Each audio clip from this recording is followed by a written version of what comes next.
త్రియక దేవుని పేరిట తండ్రి కుమార పరిశుద్ధాత్ముడు పేరిట తండ్రికి సమర్పిస్తూ పరిశుద్ధాత్మ నడిపింపుతో యేసయ్య నామంలో మీ అందరికీ మరొకసారి కృతజ్ఞత ఆశీస్సులు చెల్లిస్తూ ఈరోజు మన అధ్యయనం చేయబోయే ఈ వాక్యభాగం వచ్చేసి చివరి రోజుల్లో యేసయ్య పలికిన మాటలు రెండోది భాగం ఈరోజు మనం ధ్యానించబోతున్నాము. రెండో భాగం అనగానే మొదటి భాగం అయిపోయింది అని మనకు అందరికీ అర్థమవుతుంది. ఈ మొదటి భాగం వినని వాళ్ళు యూట్యూబ్లో మీకోసం ఇక్కడ ఉండేవాళ్ళైనా కానీ ఆన్లైన్లో ఇప్పుడు చూసేవాళ్ళు కానీ తర్వాత చూసేవాళ్ళు కానీ యూట్యూబ్లో మీకోసం మొదటి భాగం అక్కడ ఉంది. మీరు దాన్ని ఒకసారి చూడండి, అది అర్థమయ్యే వరకు మరీ చూడండి. ఎందుకంటే దేవుడు ఈ చివరి రోజుల సందేశంలో చాలా బైబిల్ చెప్పిన రీతిలో మనకు అర్థం చేపించి మన సంఘం ద్వారా మాట్లాడిస్తున్నారు. అందుకని ఆ మొదటి భాగం చూడండి. ఈరోజు రెండవ భాగం. ఈ రెండవ భాగంలో మొదటి భాగంలో ఏమేమి మాట్లాడుకున్నామని కొన్ని విషయంలో మాట్లాడి తర్వాత మనం దీనికి వెళ్దాం. మొదటి భాగంలో మనం చివరి రోజులంటే ఏంటి, ఆ చివరి రోజుల గురించిన సందేశంలో యేసయ్య వచ్చేసి ఉపదేశం మూలంగా ఆయన చేశారు అనేది మనం ధ్యానించాము. ఈ ఉపదేశంనే ఇంగ్లీష్లో డిస్కోర్స్ అని మనం విన్నాము. చివరి రోజులు ద ఎండ్ టైమ్స్. అలాగే ఈ డిస్కోర్స్ అనేది దీని ఉపదేశం. ఈ ఉపదేశం డిస్కోర్స్ అని ఎందుకు చెప్పబడిందంటే ఈ ఉపదేశంలో రెండు విధములు ఉంటుంది. ఒకటి, ఒక షరతు తీసుకుని ఒక విషయం చెప్పాలని ఆ విషయం తీసుకుని దాన్ని బాగా పొడిగించి అంటే లెంతీ ప్రజెంటేషన్ చెప్తారు కదా, ఆ లెంతీగా ఆ ఉపదేశం ఉంటే దాని డిస్కోర్స్ లేకపోతే ఉపదేశం అని చెప్తారు. అలాగే తక్కువ ఓ షరతు ఒక విషయం తీసుకుని తక్కువ టైంలో తీసుకుని మాట్లాడి దీని క్లుప్త ప్రసంగం లేదు సుదీర్ఘ ప్రసంగం. సుదీర్ఘ ప్రసంగం అంటే లెంతీ అన్నమాట. క్లుప్త ప్రసంగం అంటే చాలా తక్కువ. అంటే ఇలాంటిది సుదీర్ఘ ప్రసంగంలో యేసయ్య మత్తయి పుస్తకంలో చెప్పిన రీతిలో 5 సార్లు ఆయన ఇచ్చినట్టుగా మనం చూసాము. మొదటిది కొండపై ప్రసంగం చూసాము. ఈ కొండపై ప్రసంగం వచ్చేసి అధ్యాయం 5, 6, 7. తర్వాత రెండవది వచ్చేసి ఆయన శిష్యులను పరిచర్యకు పంపడానికి ముందు ఆయన చేసిన ఒక ఉపదేశం, అది అధ్యాయం 10లో ఉంటుంది. తర్వాత ఉపమానం రీతిగా ఆయన చాలా లెంతీగా మీరు చూస్తారు, చాలా సుదీర్ఘంగా ప్రసంగం చేశాడు. అది అధ్యాయం 13లో ఉంటుంది. ఆ తర్వాత సంఘం సంబంధించిన చర్చ్ రిలేటెడ్ టు చర్చ్ సంఘం సంబంధించిన ప్రసంగం సుదీర్ఘ ప్రసంగం చేశాడు. అది అధ్యాయం 18లో ఉంటుంది. ఆ తర్వాత ఒలివకొండ ప్రసంగం అది 23, 24, 25 ఇవన్నీ మనం మాట్లాడేదన్నీ మత్తయిలోనే ఉంటుంది. తర్వాత ఏం చెప్పాం, ఏం అధ్యయనం చేసుకున్నాం, ఈ సుదీర్ఘ ప్రసంగంలో అన్నీ చేసేటప్పుడు చివరిలో ముగించేటప్పుడు ఏమని ముగిస్తారు మనం చెప్పాము. యేసయ్య దీన్ని ముగించేటప్పుడు లేకపోతే యేసయ్య దీన్ని ముగించిన తర్వాత అని ఉంటుంది. అది ఎక్కడైతే ఉందో దాని ముందు ఉండేదన్నీ ఆ సుదీర్ఘ ప్రసంగం అన్నమాట, డిస్కోర్స్ అంటాం. తర్వాత ఇది ఏ సంఘటనలో జరిగింది. ఇప్పుడు ఈ ఒలివకొండ ప్రసంగం 23, 24, 25 ఈ అధ్యాయంలో చేసిందే ఒలివకొండ ప్రసంగం. ఈ ఒలివకొండ ప్రసంగంలోనే ఆయన మాట్లాడింది ఏంటి అంటే చివరి రోజుల గురించి మాట్లాడిన ఆయన. తర్వాత ఇది ఎలా జరిగింది అని చూసేటప్పుడు మాట్లాడాము. చివరి వారంలో అంటే యేసయ్య దానియేలు ప్రవక్త పలికిన 70వ వారంలో 70వ వారం, ఆ 70th వీక్, ఆ వారంలో గురువారం ఆయన శిలువ మరణం పొందాలి. ఆయన ఒలివ కొండ పైన కూర్చుని మంగళవారం ట్యూస్డే కూర్చుంటే ఆ శిష్యుల్లో ఒక ఇన్నర్ సైకిలన్స్ ఉంటారు, ఇన్నర్ సర్కిలన్స్ ఉంటారు. వాళ్ళు 4 ఉన్నారు. ఎవరెవరు? పేతురు, ఆంద్రియా, యాకోబు, యోహాను. ఈ 4 ఆయన దగ్గర, యేసయ్య దగ్గర వెళ్ళి 3 ప్రశ్నలు వేశారు. ఆ 3 ప్రశ్నలకి సమాధానమే ఒలివకొండ ప్రసంగం 23, 24, 25 మత్తేయు పుస్తకంలో గ్రంథస్థం చేయబడింది. ఇది మనం చూసాం. తర్వాత దీంట్లో చరిత్ర సంబంధమైన, అంటే ఇప్పుడు మనం మాట్లాడబోయే దీంట్లో ఈ భవిష్యత్తు సంబంధించి జ్ఞానం ఏదైతే మాట్లాడుకోబోతున్నామో దాని ఎస్కటాలజీ అని చెప్పారు. పదం గుర్తుందా మీకు? భవిష్యత్తు సంబంధమైన జ్ఞానం గురించి మాట్లాడాలంటే అది ఎస్కటాలజీ అంటారు. ఈ ఎస్కటాలజీలో మేజర్ అంటే చాలా పెద్ద సంఘటన ఏంటంటే అది ద రాప్చర్, ప్రభు రాకడ లేకపోతే సంఘం ఎత్తబడుట కదా. ఇది ఇప్పుడు దీన్ని మనం మాట్లాడే ముందు ఈ షరతును మనం 2 విధానంగా చదవచ్చు, తెలుసుకోవచ్చు. ఒకటి, చరిత్రలో ఏమేమి పెట్టబడిందో అవన్నీ దాని క్రమంగా చూసుకుంటే దాని హిస్టారికల్ ఈవెంట్స్ అంటారు కదా, దాని హిస్టారికల్ థియాలజీ అంటారు. చరిత్ర సంబంధమైన దేవుని గురించిన నిజములు, దేవుని సృష్టి సంబంధించిన నిజములు. థియాలజీ అంటేనే దాని అర్థం ఏంటంటే దేవుని గురించిన నిజములు, లేకపోతే దేవుడు సృష్టి గురించిన నిజములను చదవడమే. దీని 2 విధానంగా మనం చదవచ్చు, తెలుసుకోవచ్చు. ఒకటి, చరిత్రలో ఏమేమి పట్టబడిందో రాయబడిందో దాని గురించి, లేకపోతే దేవుని గురించిన నిజములు, దేవుని గురించిన సృష్టి గురించిన ఆ సత్యములు తెలుసుకోవాలని అలా వచ్చేటప్పుడు దాన్ని ఏం చేస్తారు, దాన్ని ఏమని చెప్తారు? సిస్టమేటిక్ థియాలజీ అంటారు. ఈ 2 మనం ఏమని చూసుకున్నాం. ఇప్పుడు చూస్తే ఈ ఎస్కటాలజీ భవిష్యత్తు జ్ఞానం గురించి మనం మాట్లాడబోయే దీంట్లో రాప్చర్ అనేది చాలా పెద్ద సంఘటన అని మనం మాట్లాడాము. అంటే ఏంటి? మనం విశ్వాసులైన మనం యేసయ్యలో విశ్వాసం పెట్టిన మనం విశ్వాస జీవితం జయజీవితం చేసుకుని దాన్ని కొనసాగించేటప్పుడు ఒకరోజు యేసయ్య మధ్యాకాశంకి వచ్చి మనను తీసుకెళ్తారు. దాని ముందు ఆయనలో మరణించిన వాళ్ళను లేపి తీసుకెళ్తారు. దాంతోపాటు మనను కూడా వాళ్ళతో పాటు మనను కూడా తీసుకెళ్తారు. ఇప్పుడు ఈ ద రాప్చర్, ప్రభు రాకడ, సంఘం ఎత్తబడుట ఇదన్నీ ఒకటిని మనకు తెలుసు. దీనిని ప్రభు రెండో రాకడ, సెకండ్ కమింగ్ ఉంది కదా, దానికి సంబంధం లేదు. సంబంధం లేదంటే ఇది వేరు అది వేరు, సంబంధం ఉంది బట్ ఇది వేరు అది వేరు, ఇది వేరు అది వేరు, ఇది ఒక టైంలో జరుగుతుంది అది ఒక టైంలో జరుగుతుంది. అర్థమైందా? ఇంతవరకు మనం చూసుకున్నాము.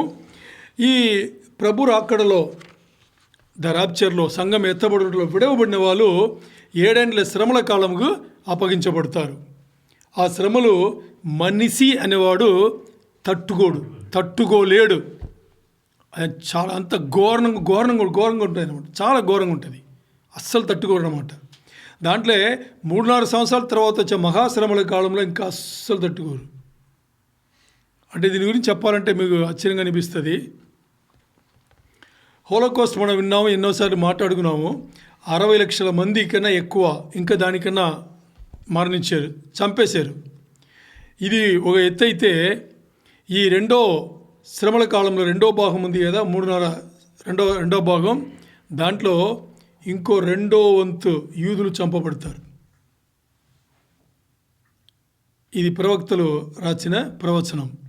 ఆ టైంలో ఎంతమంది ఇంతవరకు చంపబడ్డారో యూదులు, అలాగే 2వ వంతు యూదులు ఇంకా ఆ టైంలో చంపబడతారు. తరిమి కొడతారు, తరిమి చంపుతారు, హింసలకుండా అన్నీ ఇంకా చంపేస్తారు వాళ్ళు. అంటే ఎందుకు ఇశ్రాయేల్ కోసం, యూదుల కోసం మనం ప్రార్థన చేయాలంటే వాళ్ళగని వచ్చిన దాని ఆ రక్షణ అనేది మనకు దేవుడు ఇచ్చారు కాబట్టి, మరి వాళ్ళు వదులుతారంటే మిగిలిన వాళ్ళు వదల ప్రసక్తి లేదు. మరి అంత కష్టంలో వాళ్ళు అనుభవిస్తున్నారు. వాళ్ళు పడే కష్టంలో ఇప్పుడు కూడా చూస్తూనే ఉన్నాం సార్ చరిత్రలో. వాళ్ళు పడే కష్టంలో ఇంకా ఎవరు మనకైతే మన 0.000 ఎన్ని జీరోలు వేసుకుంటే అన్ని సున్నాలు వేసుకున్న తర్వాత ఒకటి వేసుకుంటే అంత అసాధ్యం కూడా కాదు. మన పడిది ఏమి కాదు, లగ్జరీగా ఉన్నాం మనం. దేవుడు మనల్ని ఏర్పరచుకున్నాడని ఒకే కారణం బట్టి మనం అంత మంచి జీవితం జీవిస్తున్నాం. సో ఇప్పుడు మనకి తేటగా అర్థమైంది, ప్రభు రాకడ ద రాప్చర్, సంఘం ఎత్తబడుట ఇది వేరు, రెండో రాకడ అది వేరు. దీన్ని మన మనసులో పెట్టుకొని ఈరోజు మనం అధ్యయనంకు వెళ్దాం. ఇప్పుడు మనం మాట్లాడినట్లు చివరి రోజుల్లో, ఎండ్ టైమ్స్ చివరి రోజుల్లో రాకడ, ప్రభు రాకడ, ద రాప్చర్, సంఘం ఎత్తబడుట అనేది చాలా పెద్ద విషయం. ఇప్పుడు మనం మాట్లాడే చివరి రోజుల్లో సందేశంలో అన్నిటి కూడా ఫోకస్ మనకేంటి, ముందుగా రాప్చర్, తర్వాత ప్రతి ఆదివారం బైబిల్ పట్టణంలో రెండో రాకడ. అర్థమైందా? ఆదివారం మనం మాట్లాడే ద బుక్ ఆఫ్ రెవల్యూషన్, ప్రకటన అనే పుస్తకంలో మనం ఏం మాట్లాడుతున్నాం, రెండో రాకడ దానికి సంబంధించింది. మధ్యలో రాప్చర్ కూడా వస్తుంది అనమాట, అది మనం చెప్తాం అక్కడక్కడ. మరి ఈ శుక్రవారం మనం మాట్లాడేది ద రాప్చర్, సంఘం ఎత్తబడుట. ఇది చరిత్రలో చివరి రోజులో చాలా పెద్ద సంఘటన. ఈరోజు క్రైస్తవుల మధ్యలో, విశ్వాసులు క్రైస్తవుల మధ్యలో ఇక్కడ ఫోకస్ చేయండి. ఈరోజు విశ్వాసులు క్రైస్తవుల మధ్యలో కొంత కన్ఫ్యూజన్ ఉన్నాయి. కన్ఫ్యూజన్ తెలుగులో ఏం చెప్తారు?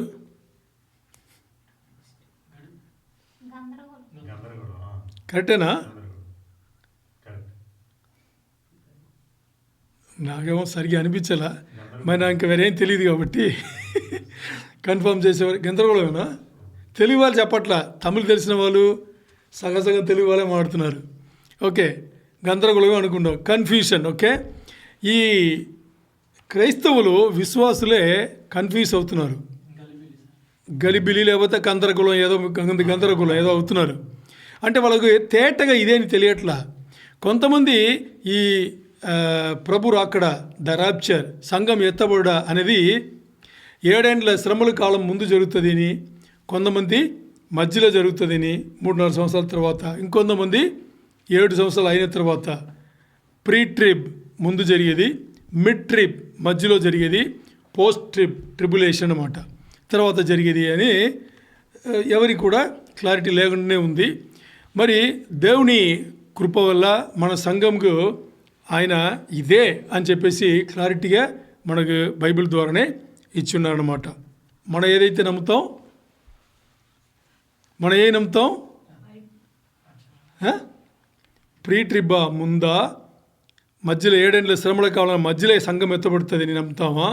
లేదు 7 సంవత్సరాల శ్రమల కాలం తర్వాత సంఘం ఎత్తబడితే నమ్ముతామా? ముందు అంటే మిడ్ కాదు, ప్రీ ట్రిబులేషన్ అంటే శ్రమల కాలం ముందు, 7 ఏండ్ల శ్రమల కాలం ముందు సంఘం ఎత్తబడుతుంది. అండ్ మన సంఘంలో ప్రతి ఒక్కరు కూడా ఎత్తబడడానికి దేవుడు కృప చెల్లించును కాక, పంపును కాక. ఆమేన్. ఈరోజు ఈ అధ్యయనంలో మనం మాట్లాడబోయేది రాప్చర్ గురించి, సంఘం ఎత్తబడుట గురించి, యేసుక్రీస్తు వారు, యేసు ప్రభు వారు ఏం చెప్పినారు అని దీంట్లో రెండో భాగం మాట్లాడుతున్నాం. పోయిన వారం మొదటి భాగం మాట్లాడాము, ఈ వారం రెండో భాగం. తర్వాత ఇంకా చాలా ప్రశ్నలు ఉన్నాయి. అంటే ఈ సంఘం ఎత్తబడుట ఎప్పుడు జరుగుతుంది, ఆ తర్వాత సంఘం ఎత్తబడుట, ప్రభు రెండవ రాకడ, రెండుకి తేడాలేంటి, ఆ తర్వాత బైబిల్లో వచ్చేసి పరిశుద్ధ గ్రంథం మనం చదివేటప్పుడు దాన్ని మనం అర్థం చేసుకునే విధానం ఉంది కదా, ఇంటర్ప్రిటేషన్ ఉంది కదా, అది ఎలా మనం అర్థం చేసుకోపోతున్నాము అంటే 2 విధానంగా అర్థం చేసుకోవచ్చు. ఒకటి, బైబిల్లో చెప్పినట్లు దేవుని కృప వల్ల అర్థం చేసుకునేది లిటరల్ అంటారు, లిటరల్ సెన్స్ అంటారు. ఇంకోటి అలగారికల్ అంటారు. అలగారికల్ అంటే బైబిల్లో చెప్పింది ఒకటి ఉంటుంది, మనం దాన్ని ఒక విధంగా అర్థం చేసుకోవడం. అంటే దాన్ని ఏమంటామంటే ఇష్టానికి కొన్ని కమెంట్స్లు చూడడం, అది చూడడం, ఇది చూడడం, వాళ్ళు చెప్పించి చూడడం, వీళ్ళు చెప్పించి చూడడం. మనం దేవునిపైన ఆధారపడకుండా మన ఇతరులపైన ఆధారపడి చేసేది అన్నీ కూడా ఇలాగే వాళ్ళు చెప్పింది ఇది బాగుంది కదా, లేదు ఇది బాగుంది, ఇది బాగుంటే ఇది బాగుంది, దీనికన్నా ఇంకా ఇది బాగుంది అని వెళ్ళిపోతాం అనమాట. అది అలగారికల్. సో ఇక్కడ మన నమ్మేది ఏంటి? లిటరల్ సెన్స్ అంటే బైబిల్లో ఏం చెప్పిందో, దేవుడు మనకు ఏమి రాపిచ్చాడో, ఏమి మనకు అర్థం చేయాలని అనిపించాడో అదే మనం అర్థం చేసుకోవడం, దానికి దేవుని కృప మనకి కావాలి. అర్థమైందా? అది ఈ ప్రశ్నలు. ఇంకా ఫైనల్గా వచ్చేసి ఈ ఎస్కటాలజికల్ టైం లైన్ అంటారు. అంటే ఈ భవిష్యత్తు జ్ఞానం గురించిన సమయం, ఎప్పుడు ఏమి జరుగుతుంది, ఎలా జరుగుతుంది అనేది కూడా మనం ఇవన్నీ ప్రశ్నలు మన ముందుంది. ఇదే చివరి రోజుల గురించి సందేశం. దీంట్లో ఈరోజు మనం మాట్లాడబోయేది యేసుక్రీస్తు వారు చివరి రోజుల గురించి మాట్లాడిన, రాప్చర్ గురించి, సంఘం ఎత్తబడ గురించి మాట్లాడిన రెండో భాగం మనం మాట్లాడుతున్నాము. ఓకే, రెండో భాగం మనం మాట్లాడుతున్నాము. దీంట్లో యేసయ్య మొదటిసారి బైబిల్లో ఎక్కడ సంఘం ఎత్తబడ గురించి ప్రస్తావన చేశారు అనేది మొదటిగా చూసుకుందాం. తర్వాత రెండోసారి ఎక్కడని కూడా చూసుకుందాం. ఆ తర్వాత మనం ముగింపు వస్తుంది. మొదటిసారి ఎక్కడ అనేది మనం చాలాసార్లు బైబిల్లో ఉండే వచనములన్నీ చదువుతాం. ఇక్కడ చూడాలి. మీరు ఇక్కడ చూడలేదంటే ఏమవుతుందంటే, నేను చెప్పముందే స్క్రీన్ చూసేస్తే మీ అక్కడ సస్పెన్స్ ఉండదు, అయిపోతుంది. ఇక్కడ చూస్తే ఏమవుతుందంటే చెప్తూనే ఉంటాము, మీరు అర్థం చేసుకునే ఉంటారు. అర్థం కానిది అక్కడ చూస్తారు. ఇంకోసారి నేను ఇలా చెప్పకూడదు. అర్థమైందా మీకు? ఎలా చెప్పకూడదు? ఇక్కడ చూడని చెప్పకూడదు. ఓకే, ఇప్పుడు మనం బైబిల్లో చాలా వచనములు చదివేటప్పుడు మన కథలాగా అర్థమవుతుంది. ఎందుకంటే మన అందరికీ కూడా భారతీయులు కాబట్టి, మనం భారతీయులు కదా, అక్కడ పుట్టాం కాబట్టి మనకు పుట్టుక నుంచి ఒక అలవాటు వస్తుంది. ఏం అలవాటు వస్తుంది తెలుసా? కథలు విని విని విని విని తర్వాత మన లైబ్రరీకి వెళ్తాం, మెంబర్ అవుతాం. మీరు అయ్యారేమో తెలియదు, నేను అయింది చెప్పా. అక్కడ వెళ్ళిన తర్వాత కూడా నావల్సే తీసుకొస్తాం. ఈ డిటెక్టివ్ నావల్స్ ఉంటుంది. డిటెక్టివ్ నావల్, తమిళ దాన్ని తుప్పరియం నావల్ అంటారు. అంటే డిటెక్టివ్ అన్నమాట. అది ఎలా ఉంటుందంటే థ్రిల్లింగ్గా తీసుకెళ్ళిపోతారు, ఎక్కడికో తీసుకెళ్ళిపోతారు మనను. నేను కూర్చునేది ఒక 1000 కుటుంబాలు ఉండే ఒక విలేజ్లో. నేను ఆ పుస్తకం చదువుతుంటే తమిళవాణి నుంచి ఒకటి రాసి ఉంటాడు. అది చదవండి నన్ను యూఎస్కి తీసుకెళ్ళిపోతాడు, యూకేకి తీసుకెళ్ళిపోతాడు, నెదర్లాండ్ అంటాడు. నాకు ఎక్కడే తెలియదు, ఫారిన్ అని తెలుసు అంతే. అలా తీసుకెళ్ళిపోయి రోల్స్ రాయ్స్ కార్ అంటాడు. ఇంకా ఫేమస్ కార్, అప్పుడున్న కార్లు అన్నీ చెప్తాడనమాట. బాబోయే అనిపిస్తుంది. అక్కడి నుంచి వస్తామా, రాము. అలా అలవాటు పడిపోయాం. విని కథలు విని ఈరోజు విశ్వాసం అయిన తర్వాత కూడా అలవాటు మార్చుకోలేక ఏం చేస్తున్నాం? బైబిల్ను కూడా కథలాగే చదివేస్తున్నాం. తప్పు కాదు. బైబిల్ను మొదట్లో చదివేటప్పుడు కథలాగే చదవాలి, ఎందుకంటే సంఘటనలన్నీ గుర్తుండాలి. మరి అది రెండోసారి చదివేటప్పుడు ఆ కథల్లో ఇంకొంచెం లోతుకి వెళ్ళాలి. మూడోసారి చదివేటప్పుడు ఇంకొంచెం లోతు. ఇలా ప్రతిసారి, అంటే మూడోసారి కానీ మీరు భయపడిపోతారో నేను ఇంకొకసారి కూడా బైబిల్ చదవలేదని.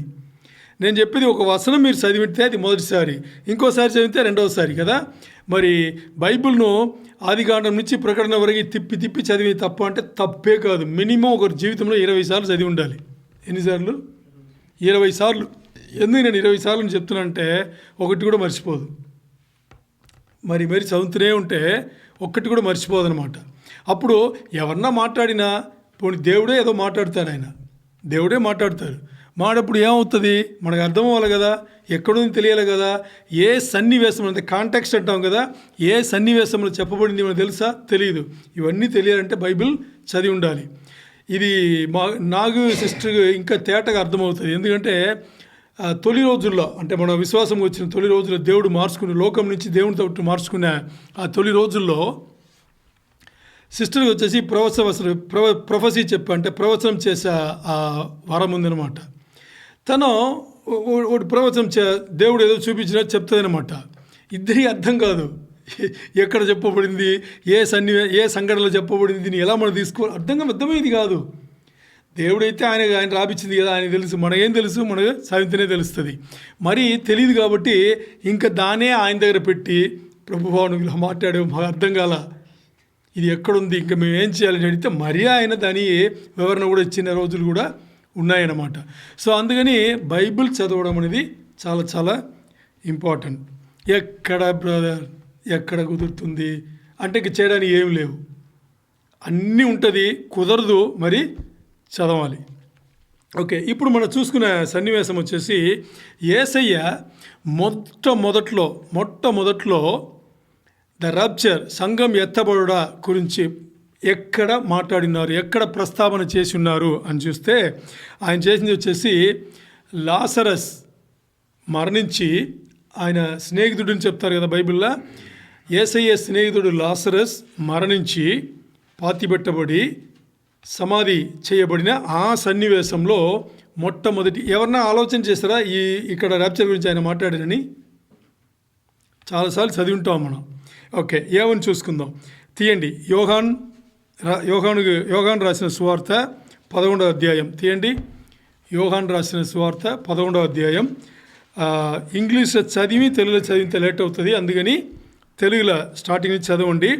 11, 21, 22, 23, 24, 25, 26, 27 ఇది చదివితే ఒక సన్నివేశం మనకు కనిపిస్తుంది. చదవండి. యోహాన్ సువార్త 11వ అధ్యాయం 21. అయ్యో యోహాన్ సువార్త 11:21. యోహాను సువార్త 11:21.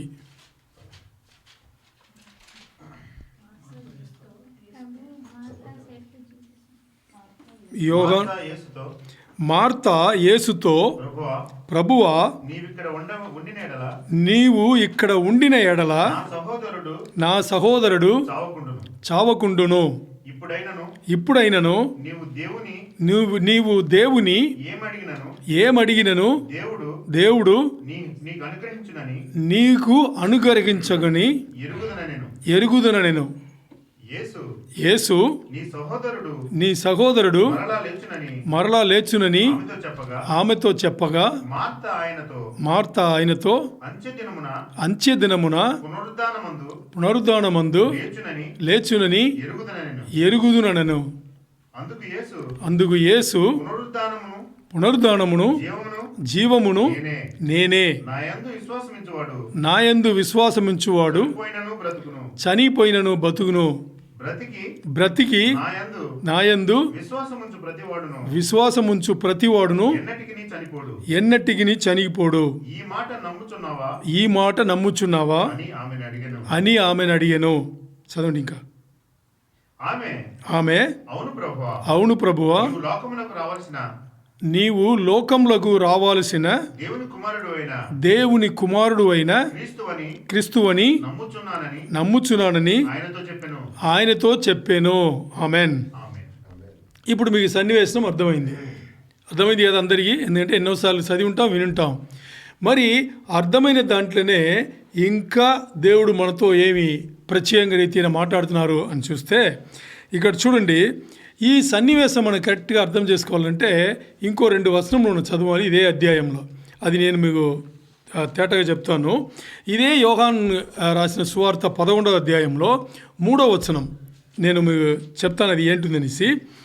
అక్కడ 2 సహోదరులు వాళ్ళు ఏం చేస్తున్నారంటే, ఆ 2 సహోదరులు యేసయ్యకు వర్తమానం పంపిస్తున్నారు. ఏమని? మీ స్నేహితుడు, మీ బాగా దగ్గర ఉండే స్నేహితుడు ఒంట్లో బాలేగా ఉన్నారు అనేది పంపిస్తున్నాడు. అంటే ఇక్కడ lord your dear friend is very sick అంటే మరణ పడుకలో అని దీనికి అర్థం వచ్చేట్టుగా ఎవరు? మార్తా చెల్లెలు మరియా, వీరిద్దరూ ఏం చేస్తున్నారు? యేసయ్య ఎక్కడో కొంచెం దూరంగా ఉంటే వర్తమానం పంపిస్తున్నారు. ఇది 11:3లో. ఇక్కడ చూస్తే డియర్ ఫ్రెండ్ అనేసి ఉంది. ఎందుకు చూసారా మీరు? వాక్యం చెప్తుంది డియర్ ఫ్రెండ్ అంటే. ఎందుకు ఇది చెప్పబడిందంటే, యేసయ్య వీళ్ళు ఉండేది బెతనీయ ప్రదేశం. ఎవరు? మార్తా, మరియా, లాజరస్ వీళ్ళు ఉండేది బెతనీయ ప్రదేశం. ఈ బెతనీ యేసయ్య ఎప్పుడొచ్చినా వీళ్ళంటికి రాకుండా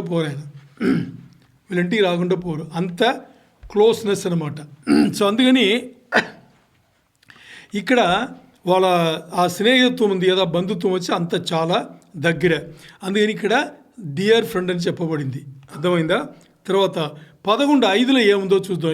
యోహాను సువార్త 11:5లో ఏముందో చూద్దాం. ఇప్పుడు ఈ వర్తమానం యేసయ్యకు అందిన తర్వాత ఏంటి, ఈ వర్తమానం యేసయ్యకు అందిన తర్వాత యేసయ్య మార్తా, మరియా, లాజరస్ ముగ్గురిని బాగా ప్రేమించిన కానీ రాయబడింది 11:5లో. బాగా ప్రేమించిన కానీ ఆ తర్వాత ఏముంది, ఇంకా 2 రోజులు ఎక్కువ ఆయన ఎక్కడ ఉన్నారో అక్కడే ఉన్నారంట. ఆలోచన చేయండి, యేసయ్యకు చాలా దగ్గరైన ఫ్యామిలీ. ఆ ఫ్యామిలీలో ఒక ఆయన మరణ పడకలు ఉన్నాడు. అంటే ఇంకా మరణించవచ్చు, ఏ టైంలో మరణించవచ్చు అనే వర్తమానం అందిన తర్వాత ఏమైంది, యేసయ్య ఇంకో 2 రోజులు అక్కడ ఆలస్యం చేస్తున్నారు. అలాగలాగా దగ్గర క్లోజ్ ఫ్రెండ్, డియర్ ఫ్రెండ్ నుంచి మాట్లాడుతున్నాం, బాగా దగ్గరని మాట్లాడుతున్నాం. మరి ఇప్పుడు మనైతే ఏం చేస్తాం, ఇలాంటిది విన్న వెంటనే ఏ ట్రాన్స్పోర్టేషన్ అంటే రావడానికి ఏ బండి ఏ ఉందో వస్తాం, ఎంత ఖర్చు పెట్టినా వస్తాం కదా. ఇప్పుడు మనం ఫారిన్ ఉన్నాం కాబట్టి మనకు బాగా అర్థమవుతుంది. అక్కడ ఊర్లో మనతో పనిచేసే వాళ్ళు ఎంతోమంది, వాళ్ళు ఏదన్నా మరణం లేకపోతే ఏదైనా చాలా ఆ మరణ పడకలు ఉన్నారంటే ఎంత వెలైనా కానీ పెట్టి ఏం చేస్తారు, ఫ్లైట్ టికెట్ కొనుక్కుని వెళ్ళిపోతారు, అంతే కదా. మరి అలాంటిది మన అలవాటు. అంటే ఇక్కడ యేసయ్య ఏం చేస్తున్నారు, 2 రోజులు ఇంకా ఆలస్యం చేస్తున్నారంట. అర్థమైందా? అది ఎందుకు అని చూస్తే, యేసయ్య ఎందుకు 2 రోజులు ఆలస్యం చేశారు, ఎందుకు డిలే చేశారు అనేది ఇదే యోహాను సువార్త 11వ అధ్యాయంలో 4వ వచనంలోనే చెప్పబడింది. ఏం చెప్పబడింది తెలుసా? అక్కడ 4వ వచనంలో, 4వ వచనంలో ఈ మరణ వర్తమానం అంటే లాజరస్ గురించిన మరణ వర్తమానం వచ్చేసి, అంటే మరణ వర్తమానం కాదు, బాగలేదు అనే ఈ వర్తమానం వచ్చేసి మరణం గురించి కాదు, దేవుని మనిషి కుమారుడు మహిమపడడానికి కోసం చెప్తాడు ఆయన.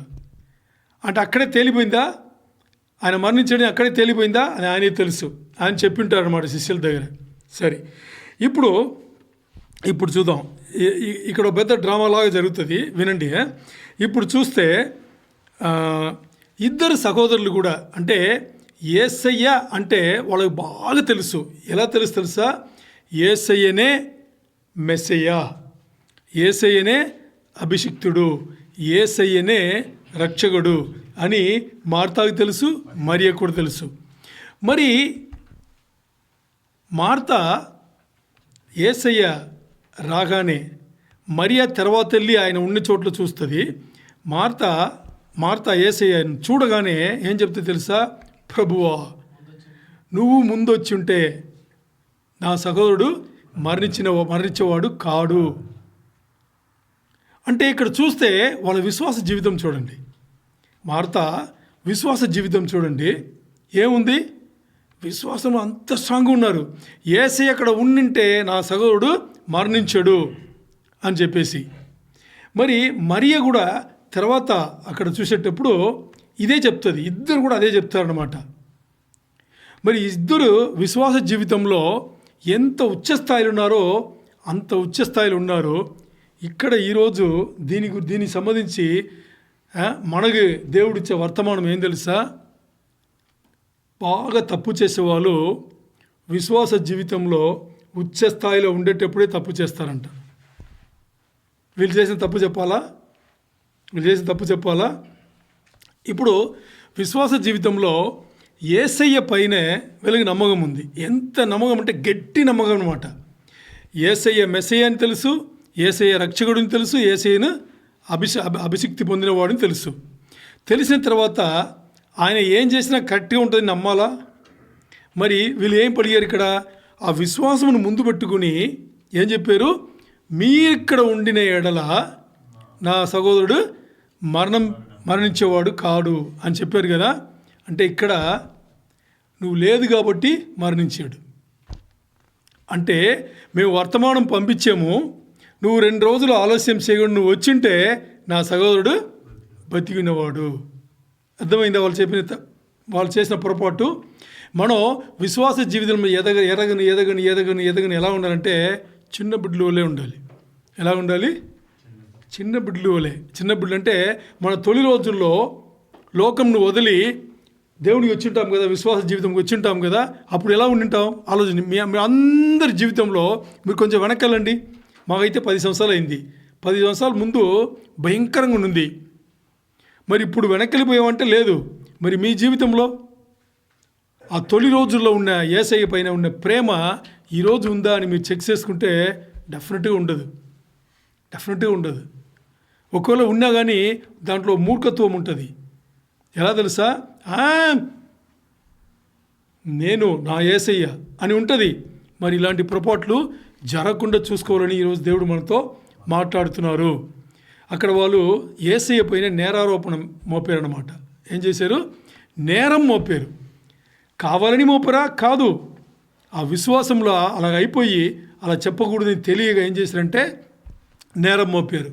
నేరం మోపిన ఎక్కడ ఉందని చూస్తే అదే యోహాను సువార్త 11:21 మార్తా చెప్పింది ఉంది. ఏమని ఉంది? మీరు ఇక్కడ ఉన్న ఎడల నా సహోదరుడు మరణించేవాడు కాదు అని చెప్పేసి.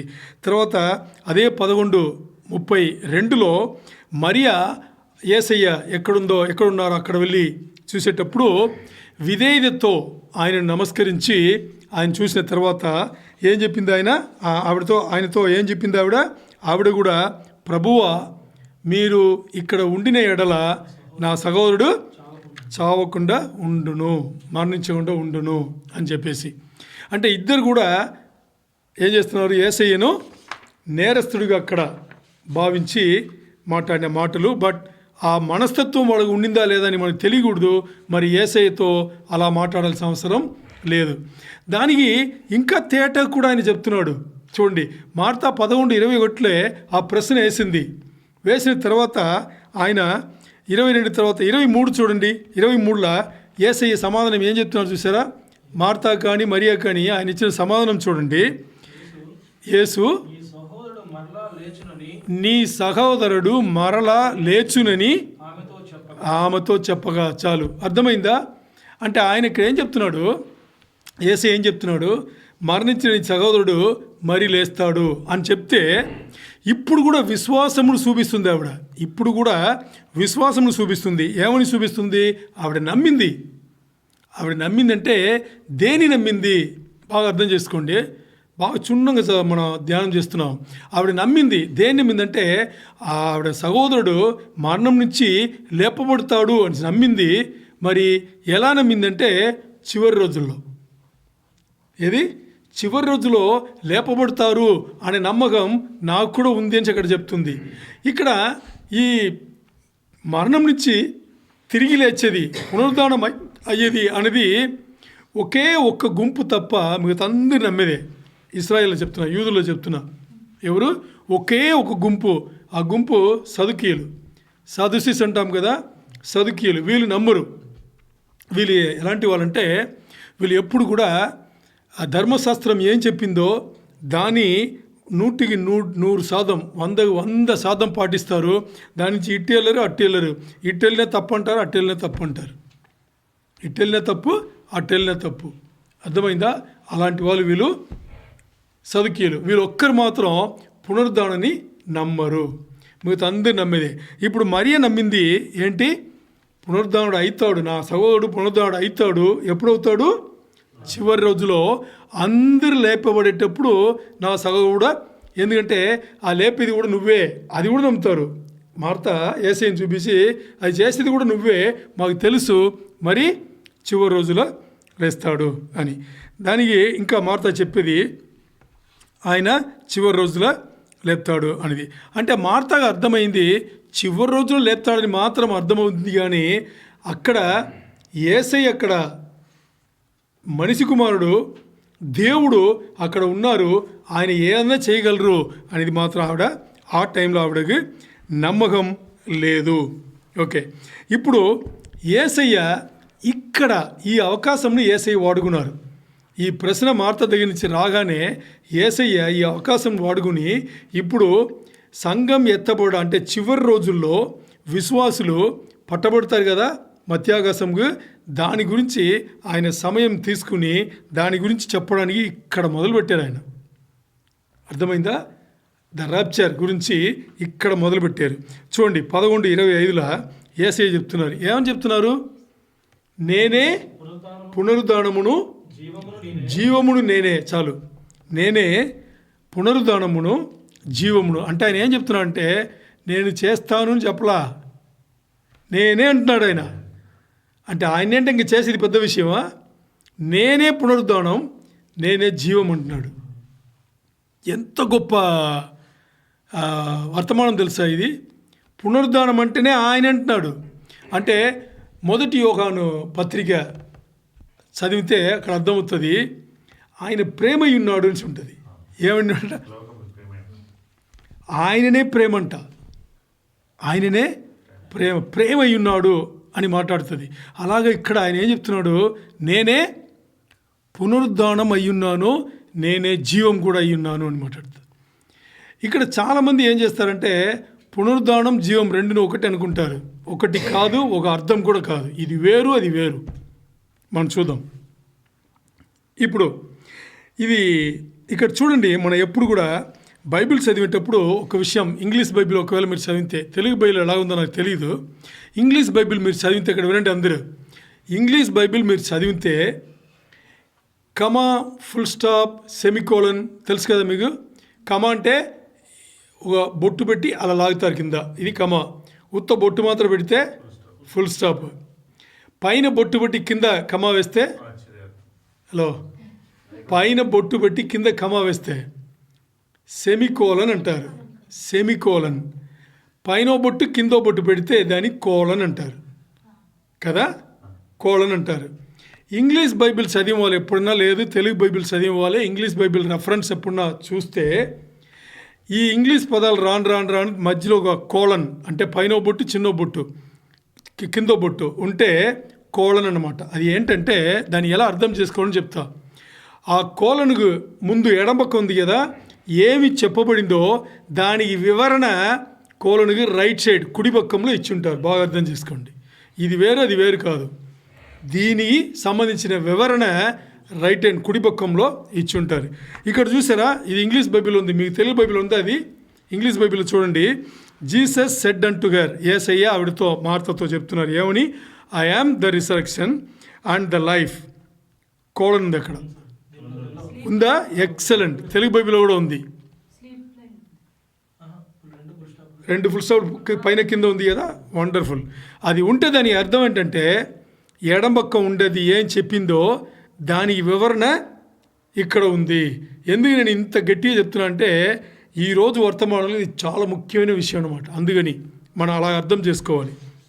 ఓకే, ఇప్పుడు ఆయన ఏం చెప్తున్నారు? నేనే పునరుద్ధానం, నేనే జీవం కదా అని చెప్పేసి ఆయన ఏం చెప్తున్నారు? ఎవరైతే నన్ను విశ్వసిస్తారో, నమ్ముతారో వాళ్ళు చనిపోయినా కానీ బతుకును. అర్థమైందా? చనిపోయినా కానీ బతుకును అని చెప్పేసి తర్వాత ఏం చెప్తున్నారు 26లో, ఎవరైతే నాలో బతికి నన్ను విశ్వసించిన ఎడల ఇంకేముంది, వాళ్ళు ఎప్పుడు చనిపోరు. ఉందా? ఇది దీంట్లో గొప్ప సందేశం ఏం తెలుసా, గొప్ప విషయం ఏం తెలుసా? 26వ వచనంలో కేజేవీలో ట్రాన్స్లేట్ చేయబడలేదు, ఒరిజినల్ భాష నుంచి కేజేవీలో చెప్పబడలేదు, ఎన్ఏఎస్బిలో చెప్పబడలేదు, ఎన్ఐవిలో లేదు, ఎన్ఎల్టీలో లేదు. ఏ బైబిల్లో చెప్పని ఒక విషయం ఒరిజినల్ భాషలో, అంటే గ్రీకులో కానీ హిబ్రూలో కానీ చెప్పబడింది. ఏంటి అని చూస్తే ఇక్కడ చూడండి, తెలుగులో చదవండి 26, యోహాన్ 11:26 చదవండి. బతికి నా యందు విశ్వాసముంచు ప్రతివాడును ఎన్నటికి చనిపోడు. ఇప్పుడు చూడండి ఇంగ్లీష్లో, అండ్ ఇది నేను కేజేవి చదువుతున్నా, and whosoever liveth and believeth in me shall never die అని ఉంది. అంటే ఎప్పుడు చనిపోరు, అంతే కదా. ఇప్పుడు తెలుగు ఏం దానికి? ఎన్నటికి చనిపోడు. ఎప్పుడు అయినా కానీ, ఎన్నటికి అయినా కానీ మనకు వచ్చే అర్థం మనం ఎలా అర్థం చేసుకుంటాము అంటే, మనం మనిషిగా ఉండే వరకు ఆయనలో విశ్వాస జీవితం జీవించి మనం బతుకుతుంటే మనం చనిపోము, మరణించిన తర్వాత కూడా లేపబడతాము, ఇంతవరకు మనం అర్థం చేసుకుంటాం. మరి ఇక్కడ గ్రీక భాషలో ఏమి ఇంకా ఎక్స్ట్రా ఏముంది అని చూస్తే ఐ స్టాన్ అయినా అనే పదం వాడబడింది. ఇక్కడ ఐ స్టాన్ అయినా అనే పదం వాడబడింది. ఇది ఏ బైబిల్లో కూడా తర్జుమా చేసేవాళ్ళు చేయలే. దీని ఏం చేస్తారంటే సింపుల్గా నెవర్ లేకపోతే ఎప్పుడును అని చెప్పి పెట్టేశారు. మరి దీని ప్రత్యేకమైన రీతిలో దీని ఉండే అర్థం ఏంటంటే ఐ స్టాన్ అయినా అంటే ఎల్లప్పుడూ ఒకటి, ఇంకోటి యుగములకు. ఎప్పుడు యుగములకు. ఇప్పుడు మనిషి ఒక ఆలోచన ఈ యుగం తప్పితే ఇంకో యుగం ఉంటుందా? మన ఆలోచన మనం మరణించే వరకు మనకు గట్టిగా ఉంటుంది, అంతేనా? మన ఆలోచనలన్నీ అంటే మన బతి ఉండేటప్పుడు మన దేని గురించి మనం ఆలోచన చేస్తుంటాం? మరణించే దాని రూపంలో ఉండే మన జీవితంలో ఏమేమి ఉందో దాని గురించే మనం ఆలోచన చేస్తాం. దాని తర్వాత మన ఆలోచన వెళ్ళదు, ఎందుకంటే మనకు తెలియదు కాబట్టి.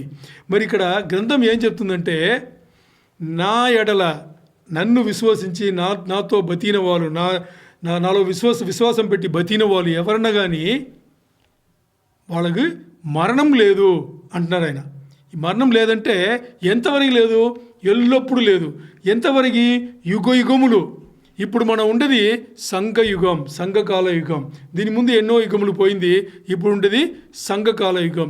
సంఘకాలం యుగం అయిన తర్వాత ప్రభు రెండో అక్కడ వస్తుంది. అందరినీ కొట్టి చంపి అన్నీ తీసుకుని మనం దాని ముందే 7 సంవత్సరాల ముందు వెళ్ళిపోయి ఉంటాము. మనతో వచ్చే రెండో అక్కడలో వచ్చి యుద్ధంలన్నీ జరిగి మరీ వచ్చే యుగం ఉందే, 1000 ఏండ్ల పరిపాలన ఉంది కదా, మిల్లెనియం ఇయర్ అంటాం కదా, అది ఆ 1000 ఏండ్ల ఆ యుగం తర్వాత ఇంకా ఇటర్నిటీ అంటాం కదా, ఆత్మీయంగా ఆయనతో బతుకోవడం. ఇది ఎప్పుడు అది ఇక్కడ చెప్పబడింది, ఎల్లప్పుడూ. దాని ఇంగ్లీష్లో ఫర్ ఎవర్ అంటారు. అది ఇక్కడ పట్ల ఏ తర్జుమాలు కూడా లేదు. ఇది అర్థమైందా? సో దేవుడు యేసయ్య ఇక్కడ మాట్లాడేటప్పుడు ఎంత గొప్ప సందేశం మాట్లాడుతున్నారంటే ఆయనలో బతికి, ఆయన కోసం బతికి, ఆయనలో విశ్వాసం ఉంచిన వాళ్ళందరికీ కూడా ఇంకా మరణించినా కానీ మరణం గెలిచి ఆ తర్వాత మరణం లేని ఒక జీవితంను ఇస్తాను అని చెప్పే దీనికే ఆయన ఇక్కడ ఏం చెప్తున్నారు? నేనే పునరుద్ధానం, నేనే జీవము అయి ఉన్నాను అని ఆయన మాట్లాడుతున్నారు. ఇక్కడ చూడండి, ఇప్పుడు ఈ యేసయ్య వచ్చేసి ఆ లాజరస్ని సమాధి చేసిన ఆ ప్రదేశంకి వచ్చారు. 2 రోజుల తర్వాత వచ్చారు, మరణించాడు. 4 రోజులు అయింది ఆయన మరణించి. వచ్చిన తర్వాత ఆ సమాధిని మూసారు కదా, మూసిన రాయిని తెరవమని చెప్తారు. తోస్తారు అన్నమాట. తోసి తీసేటప్పుడు యేసయ్య ఏం చెప్తారు? ఏం చెప్తారు? లాజరస్ బయటిరా అంటాడు, లేకపోతే లాజరస్ లేచిరా అంటాడు, చెప్తాడు కదా. ఆలోచన చేయండి, లాజరస్ని పాతి పెట్టేటప్పుడు అలా పడుకోబెట్టింటారా, లేదు బాగా కొత్త వస్త్రములన్నీ చుట్టి కట్టి పడుకోబెట్టింటారా? కొత్త వస్త్రములు బాగా పెట్టి బాగా గట్టిగా కథలకుండా పెట్టి పడుకోబెట్టింటారు. అదే పాడవకుండా ఉండడానికి కొన్ని సుగంధ ద్రవ్యములు వేసి ఉంటారు, స్పైసెస్ అన్నమాట. ఇప్పుడు చూడండి, ఈయన లాజరస్ బయటిరా అనగానే గట్టి అరిచి చెప్పాడంట యేసయ్య, లాజరస్ బయటిరా అని చెప్పేసి. అంటే ఎందుకు గట్టిగా అరవాలి? మెల్లి చెప్తే రావడానికి మీకు సందేహం వస్తే, గట్టిగా అరవడం అనేది వచ్చేసి బాగా అర్థం చేసుకోండి, మరణించిన వాళ్ళకి వినబడాలని కాదు, మరణం నుంచి పునరుద్ధరణ అవ్వడానికి యేసయ్య వాడిన అలవాటు అంతే. ఇలాగే రేపు మనం పిలుస్తారు కదా, ముందే మాట్లాడుకున్నావా? ఒకవేళ ఆయన వచ్చేటప్పుడు ముందే మరణిస్తే లెగండి చెప్పాలి కదా, అందుకే. సో లాజరస్ నేను ఏం చెప్తున్నాడు? లాజరస్ బయటిరా, వేకప్ అన్నాడు. అనగానే వస్త్రములు ధరించిన ఆయన అక్కడక్కడక్కడ ఊడిపోయింది. అది ఆటోమేటిక్గా నార్మల్ నడిచి వస్తున్నాడు ఆయన. వస్త్రములు చినిగిపోయి అంటే చింపబడి ఆయన నడిచి బయటికి వస్తున్నారు. ఓకే, ఇప్పుడు ఈ 26వ వచనంలో చెప్పినట్టు ఈ జీవితం ఎల్లప్పుడూ. మరి లాజరస్ పునరుద్ధానుడు అయ్యాడు కదా, మరి మరణించాడు, ఇవన్నీ కథలన్నీ మనకు తెలుసు. ఎందుకంటే ఆయన మరి కూడా మట్టి శరీరంలో ఉన్నాడు. మట్టి శరీరంలో దేవుని చేరుకోలేము కాబట్టి మరి మరణించాల్సిందే, మహిమ శరీరం కింద వెళ్ళాల్సిందే. ఓకే, ఇప్పుడు చూడండి, ఇది ఎంతవరకు అంటే ఐ స్టాన్ అయిన గ్రేక పదం చూసుకున్నాం కదా, ఎల్లప్పుడూ యుగ యుగములకు తరతరములు యుగములు చెప్పాము కదా.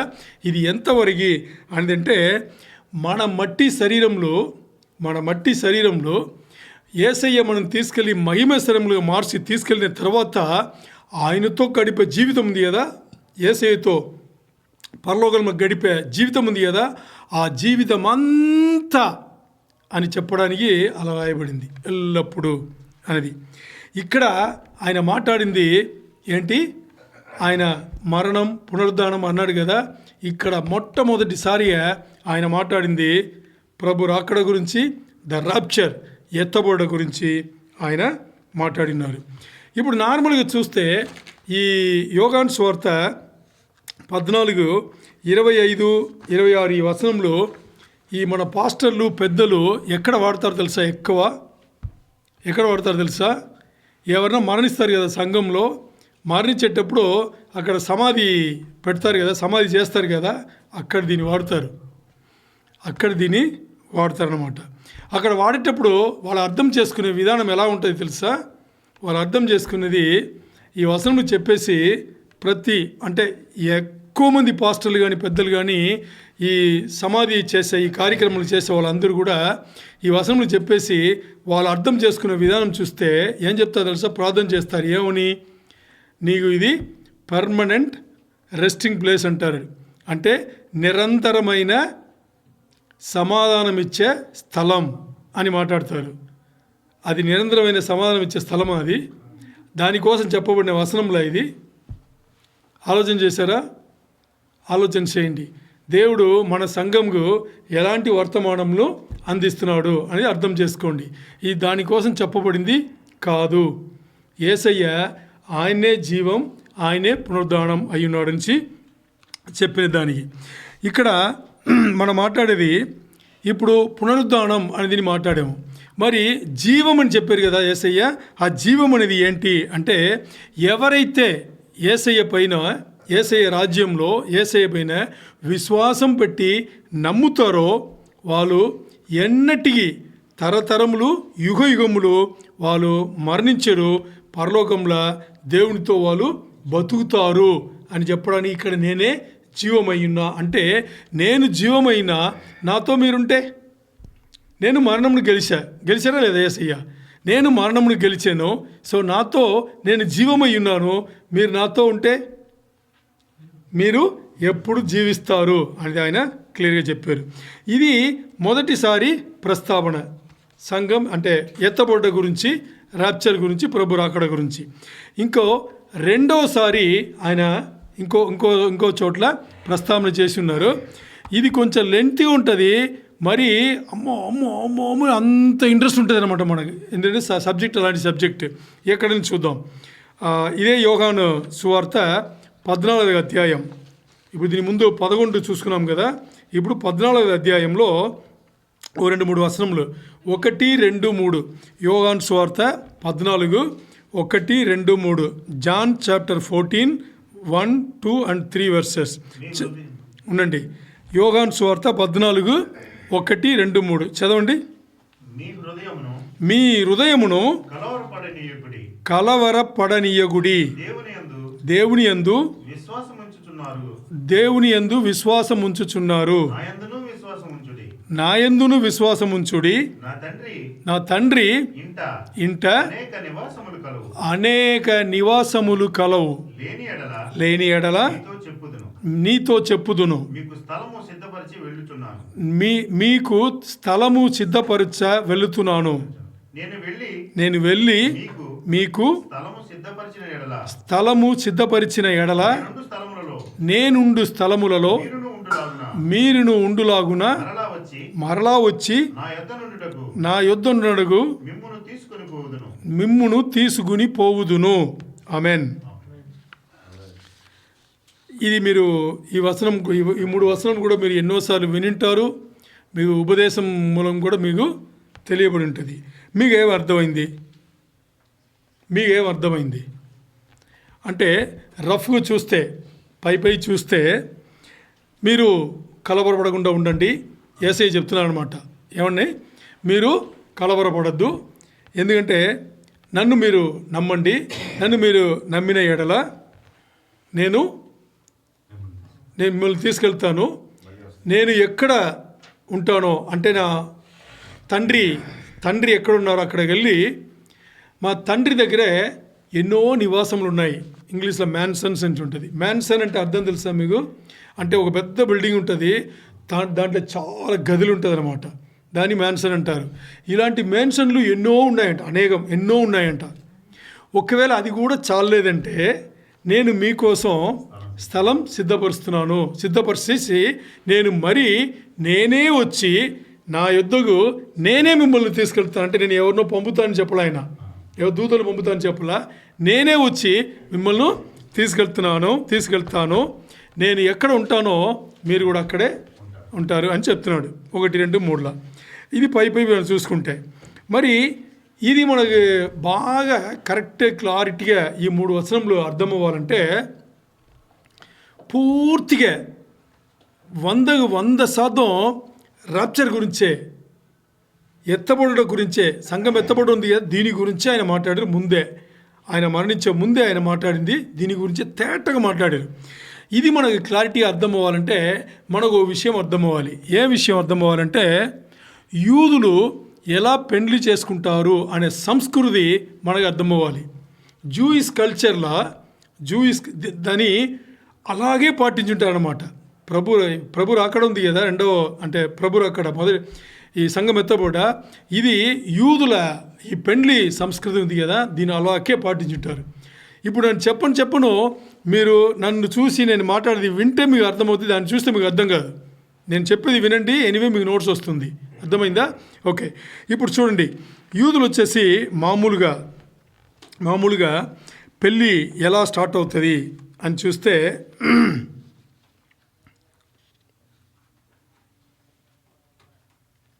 దానికి ముందు ద రాప్చర్ అనేది, ఎత్తబడుట అనేది, ద రాప్చర్ అనేది యేసయ్య తన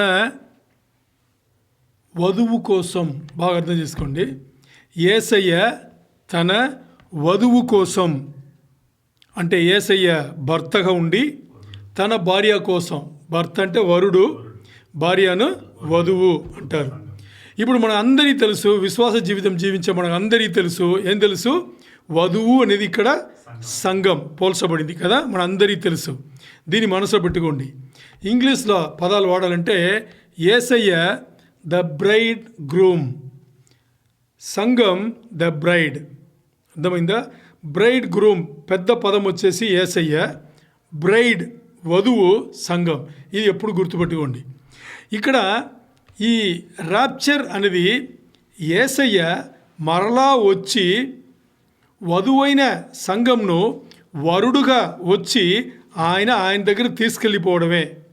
భర్తగా వచ్చి భార్యని తీసుకెళ్ళేదినే యేసయ్య దేవుడుగా వచ్చి సంఘంను తీసుకెళ్ళడం.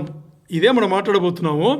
ఇది యూదుల సంస్కృతిలో పెళ్లి చేసుకుంటారు కదా, దాంట్లో పోల్సి ఎలా ఇక్కడ చెప్పబడింది అని మనం చూద్దాం. చూడండి, మొదటి మన విశ్వాసులందరూ కూడా యేసయ్యలో ఒక పెండ్లి నిబంధన వేసుకుంటాం. ఏంటి? మ్యారేజ్ కావనండ్ అంటారు. ఏమంటారు? మ్యారేజ్ కావనండ్ అంటారు, పెళ్లి నిబంధన అంటారు. అందుకే ఆయన వరుడుగా రావడం, మనను వధువుగా తీసుకెళ్ళిపోవడం. అది ఏంటని చూద్దాం. మొదటి కొరింథీయులకు రాసిన పత్రిక 6:17 తెలుగులో చదవండి. టక్కమని తీయండి, తెలుగులో చదవండి. మొదటి కొరింథీయులకు రాసిన పత్రిక 6:17 అటువలే ప్రభువుతో కలుసుకున్నవాడు ఆయనతో ఏకాత్మై ఉన్నాడు. ఇంకా జారత్వమునకు దూరముగా పారిపోవుడి. ఉండండి, మీరు చదివిన దానికి ముందు చదవండి. 6:16 చదవండి తెలుగులో. వేశ్యతో కలుసుకున్నవాడు దానితో ఏకదేహమై యున్నాడని మీరు ఎరుగరా. ఇంకా వారిద్దరూ ఏక శరీరమై యుందురని అని మోసే చెప్పుచున్నాడు కదా. అట్టువలే ప్రభువుతో కలుసుకున్నవాడు ఆయనతో ఏకాత్మయే ఉన్నాడు. ఇంకా చదవండి. జారత్వముకు దూరముగా పారిపోవుడి. మనుషుడు చెయ్యు ప్రతి పాపమును దేహమునకు వెలుపల ఉన్నది గాని జారత్వము చేయువాడు తన సొంత శరీరముకు హానికరముగా పాపం చేయుచున్నాడు.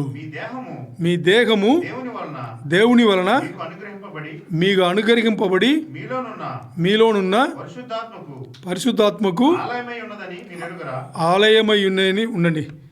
నేను ఏది కావాలని అనుకున్నానో అది మీకు తెలుగు లేదు, అందుకని ఇంత చదివారు మీరు.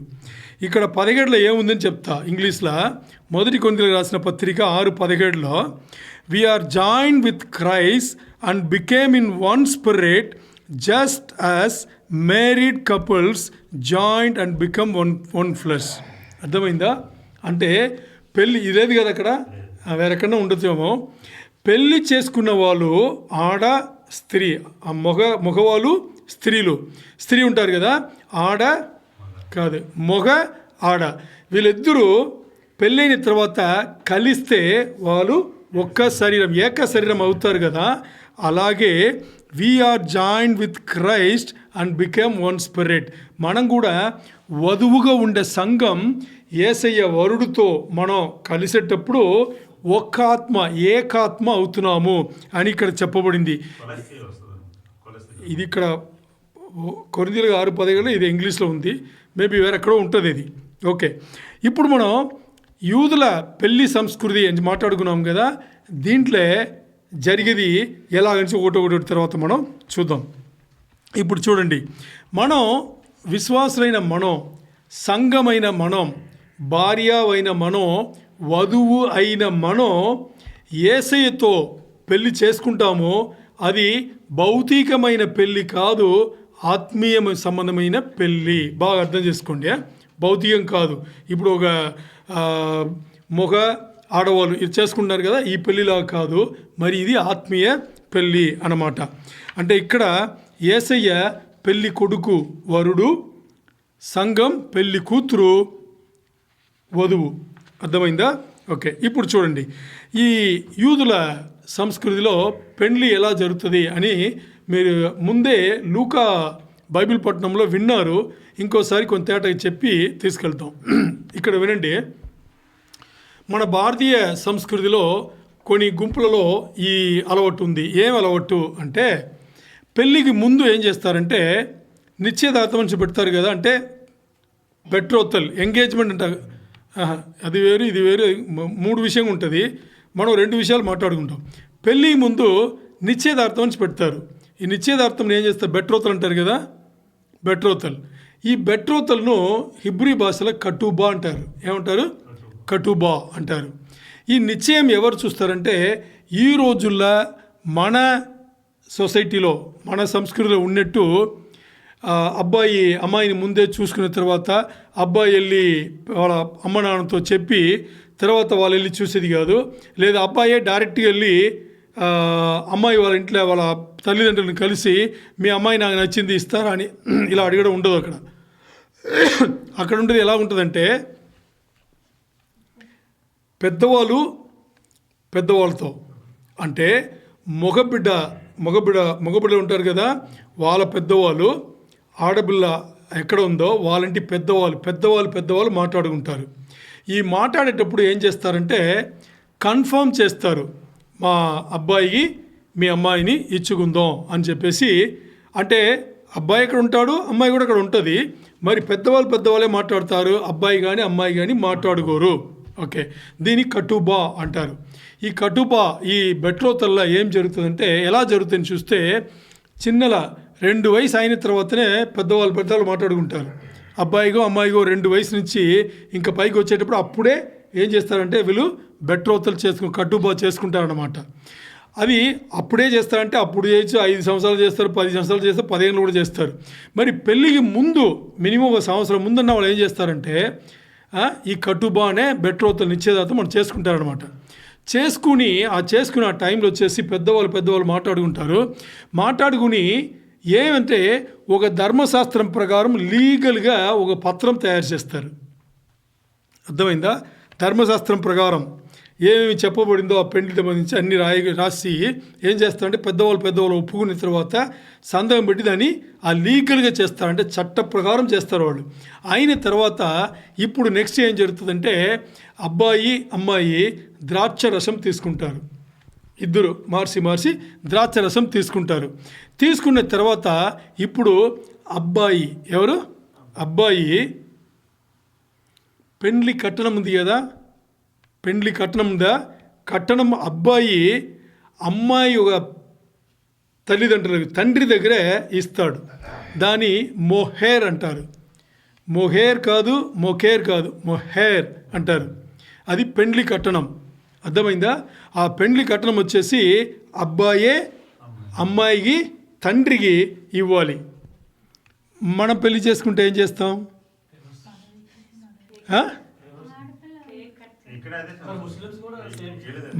మనం మాట్లాడండి, ముస్లిం గురించి వదలండి. మనం ఏం చేస్తాం అలా అదన్నీ తర్వాత పెండ్లి కట్నం గురించి ఏం చేస్తాం? అమ్మాయి అబ్బాయికి ఇవ్వాలి. దారుణంగా లేదు? కొంతమంది దీంట్లో ఉంది, ఇలా ఉంది. మీరు చెప్పినట్లు ఇక్కడ ఈ ముస్లిం దేశాలు, అరబ్ దేశాలు అన్నీ కూడా, ఈవెన్ పాకిస్తాన్ కూడా, అర్థమైంది, మన నుంచే వెళ్ళారు కదా, అయినా కానీ పాకిస్తాన్లో కూడా వాళ్ళు ఏం చేస్తారంటే అమ్మాయిలకు అబ్బాయిలు ఇచ్చే పెళ్లి చేస్తారు. అదే చెప్పారు ముందు, పేరెంట్స్ ఆ సంస్కృతి వీళ్ళు పాటిస్తున్నారు. అర్థమైందా? ఓకే. ఇప్పుడు చాలా దారుణం అన్నమాట. ఆడవాళ్ళ దగ్గర డబ్బులు తీసుకుని ఇంకా జీవితం అంతా, అంటే ఇక్కడ చూస్తే మనకు తెలిసి మనకు కావాలని చేసింది కాదు, మన పెద్దవాళ్ళ నుంచి అన్నీ అలవాటై దాని అలవాటు పడిపోయాం. అంటే ఇక్కడ ఈ అరబ్ దేశాల్లో వీళ్ళు ఎందుకు ఇలా చేస్తున్నారంటే ఇది ఎక్కడి నుంచి వీళ్ళు తీసుకున్నారు? అక్కడి నుంచి తీసుకున్నారు. కాబట్టి ఇస్రాయేల్ యూదుల నుంచి అక్కడి నుంచి అందరు కలిసి ఉండేవాళ్ళు కదా, ఆ తర్వాత విడిపోయారు, అక్కడి నుంచి తీసుకున్నారు. కాబట్టి ఇప్పుడు వాళ్ళది పాటిస్తున్నారు.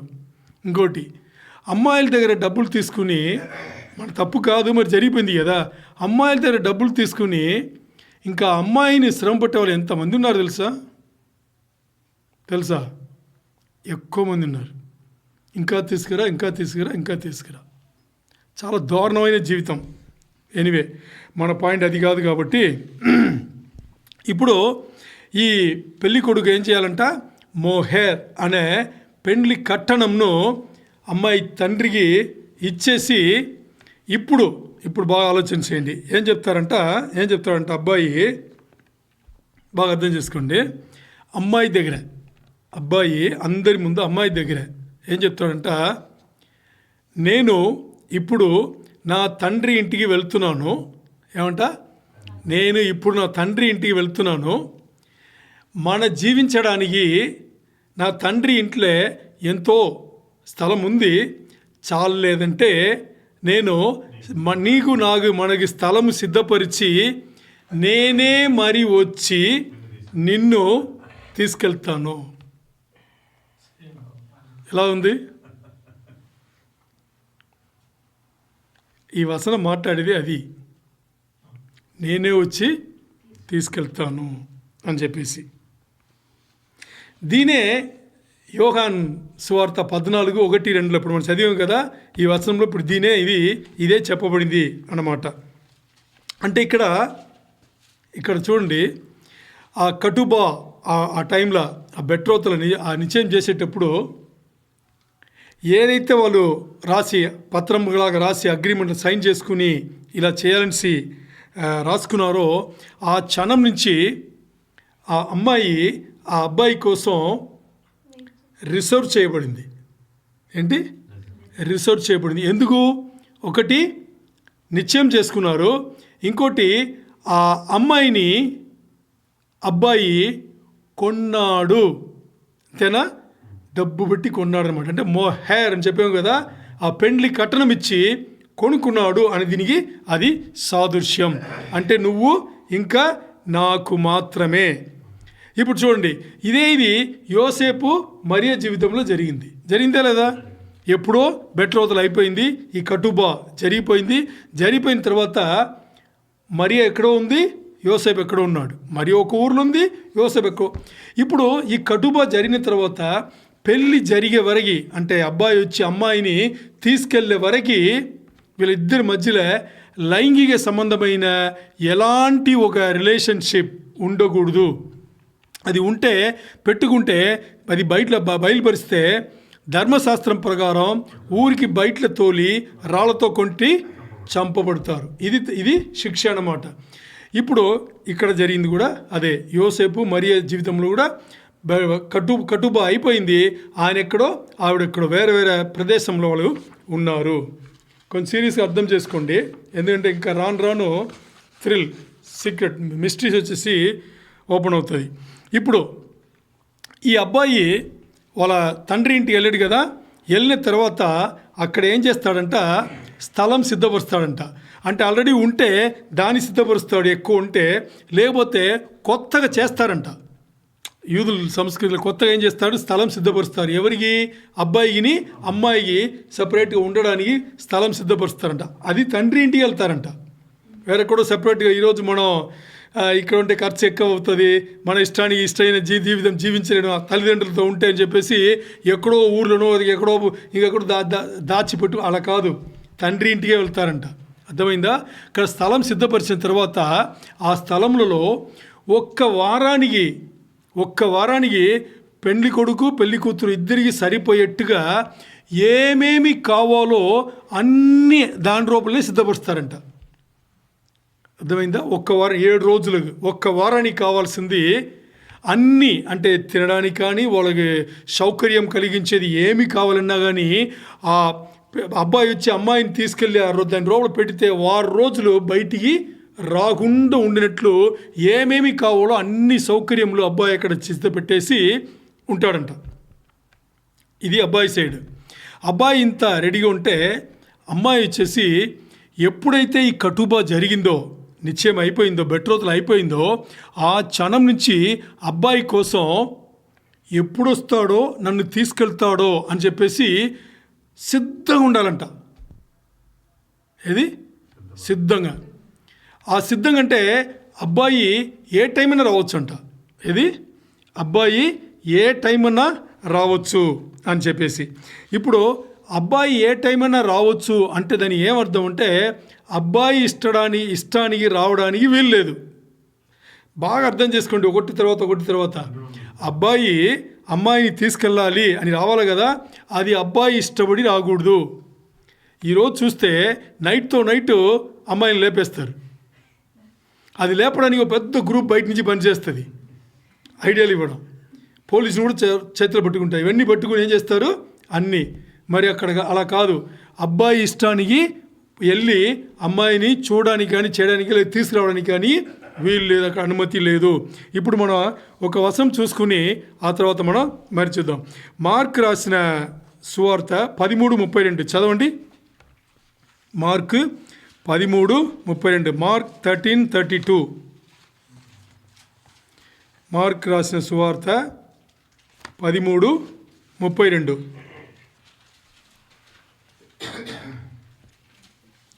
త్వరగా తీయండి. మార్క్ 13:32. ఆ దినమును గూర్చియు ఆ గడియను గూర్చియు తండ్రి తప్ప ఏ మనుషుడైనను పరలోకమందలి దూతలైనను కుమారుడైనను ఎరగరు. అర్థమైందా? ఇప్పుడు ఏ దినం? పెళ్లి కొడుకు పెళ్లి కూతురును తీసుకురావాలి అని ఉంది కదా, ఆ దినము ఎవ్వరికి తెలియదు. ఏ దినము? యేసయ్య సంఘం ఎత్తబడుట, ద ర్యాప్చర్, ప్రభు రాకడ ఏ దినం అనేది యేసయ్యకు తెలియదు. పరలోకం నుండే దేవదూతలకు కూడా తెలియదు. ఎవరికి తెలుసు?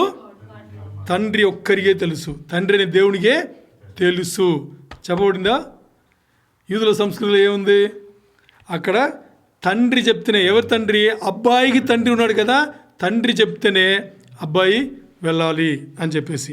సరే, ఇప్పుడు చూడండి, ఇప్పుడు మనం చూసుకుంటే పెళ్లి కూతురు ఏం చేసుకోవాలి? ఆ నిశ్చయమైన దాని నుంచి పెళ్లి కొడుకు ఎప్పుడొస్తాడో తీసుకెళ్తాడు. ఎప్పుడంటే ఏ నైట్ అయినా రావచ్చుంట, ఏ నైట్ అయినా రావచ్చుంట, ఏ పగలన్నా, ఎప్పుడైనా ఏ గడియ ఏ క్షణం వచ్చినా ఆ క్షణంలో ఏమవ్వాలి? పెళ్లి కూతురు బయలుదేరి రావాల్సిందే. పెండ్లి కట్టడం ఆ ధర్మశాస్త్ర ప్రకారం అగ్రిమెంట్ వేసుకుని పెండ్లి కట్నం ఇచ్చిన తర్వాత ఏ క్షణమన్నా పెళ్లి కూతురు సిద్ధంగా ఉండాల్సిందే.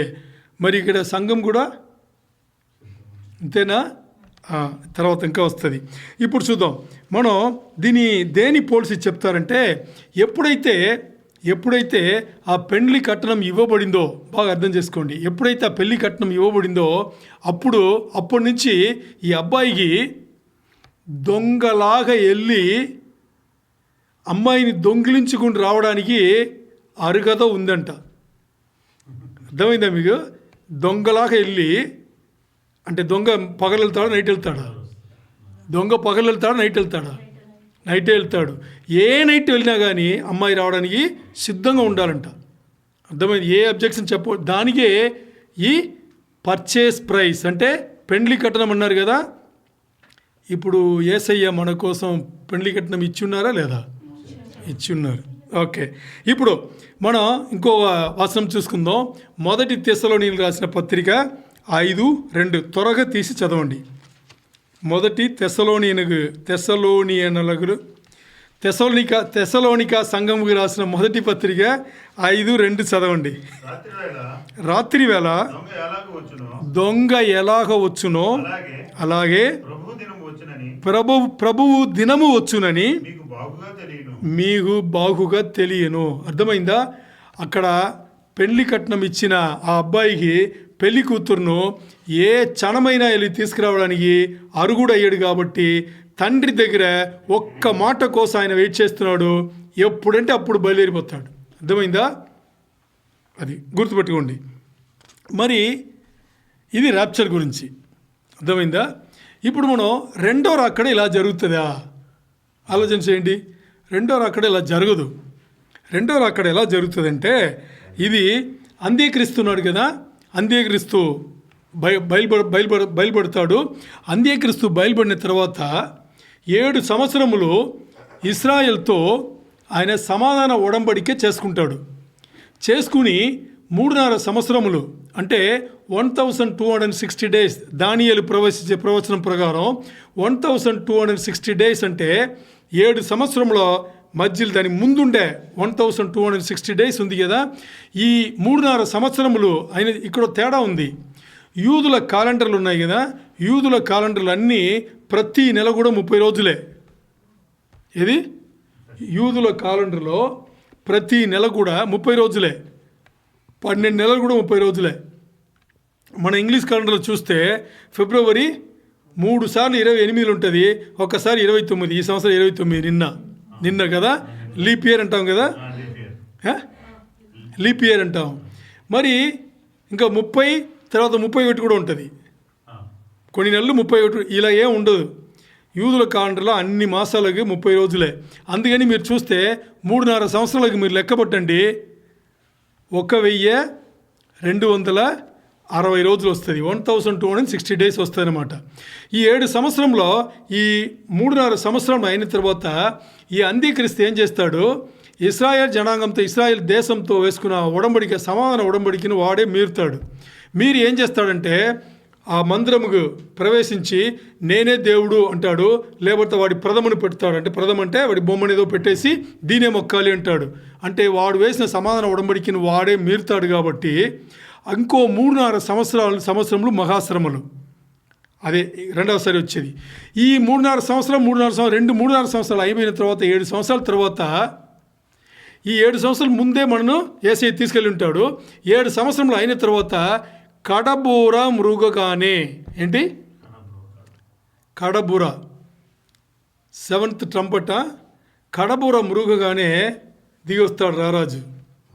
రాజులకు రాజువు, ప్రభువులకు ప్రభువు పైనుంచి భయంకరమైన ఆర్భాటంతో మనతో కలిసి దిగి వస్తాడు. ఈ లోకముండే జనములు అందరికీ తెలుస్తుంది. మరి ప్రభు అక్కడ ద రాప్చర్, సంఘం ఎత్తబడింది ఎవరైనా తెలుసా? ఎవరికి తెలియదు, కుమారుడికే తెలియదు, తండ్రి చెప్తే తెలుస్తుంది. అర్థమైందా? అది అన్నమాట తేడా, మీకు బాగా అర్థమైంది. ఇప్పుడు ఈ ర్యాప్చర్లో వచ్చేసి, ఈ ర్యాప్చర్లో యేసయ్య వచ్చేది వధువును దొంగిలించి తీసుకెళ్ళడానికి. వధువును దొంగిలించి అంటే ఎవరికి తెలియకుండా వధువును తీసుకెళ్ళడానికి ఆయన దొంగలాగా వచ్చి తీసుకెళ్ళేది. ఇది ప్రభు అక్కడ, లేకపోతే ర్యాప్చర్ అంటాం. ఇప్పుడు అబ్బాయి తండ్రి చెప్పి అబ్బాయి తీసుకెళ్ళిన తర్వాత 7 రోజులు బయట రాదు కదా. దీనే ఇది అలా అలవాటు మారి ఈరోజు మనం హనీమూన్ నుంచి మాట్లాడుకుంటాం. ఈరోజు చూడండి, అదే నిజం. ఈరోజు చూడండి ఎన్నో కల్చర్లో, ఏదేదో కల్చర్లో, వేరే కల్చర్లో డబ్బులు ఎక్కువ ఉంటే ఫ్లైట్ టికెట్ కొనిచ్చి స్విట్జర్లాండ్ వెళ్ళిపో, లేకపోతే ఇంకొంచెం తక్కువ ఉంటే షిమ్లా వెళ్ళిపో, దానికైనా తక్కువ ఉంటే పక్క దేశానికి వెళ్ళిపో, లేదు ఆంధ్రప్రదేశ్లో ఇంకా మా డబ్బులు తక్కువైతే అరకు వెళ్ళిపో, లేదు ఇంకా డబ్బులు తక్కువైతే పక్కన ఊరికి వెళ్ళిపో, ఏమి లేదనుకో ఇంట్లో పెట్టుకో. అయిపోయిందా? ఇది జరుగుతుంటుంది. ఇది అలవాటు మారి అలా జరిగింది. మరి ఈరోజు మనం మాట్లాడేది ఇదేంటి? నిజమైన పెళ్లి విందు. ఈ పెళ్లి విందు ఎవరిస్తున్నారు? అబ్బాయి అమ్మాయికి సెపరేట్ చేసి ఆ 7 రోజులు. ఈ సంస్కృతిని ఎలా పాటించారు అని మనం చూస్తే ఇక్కడ చూడండి.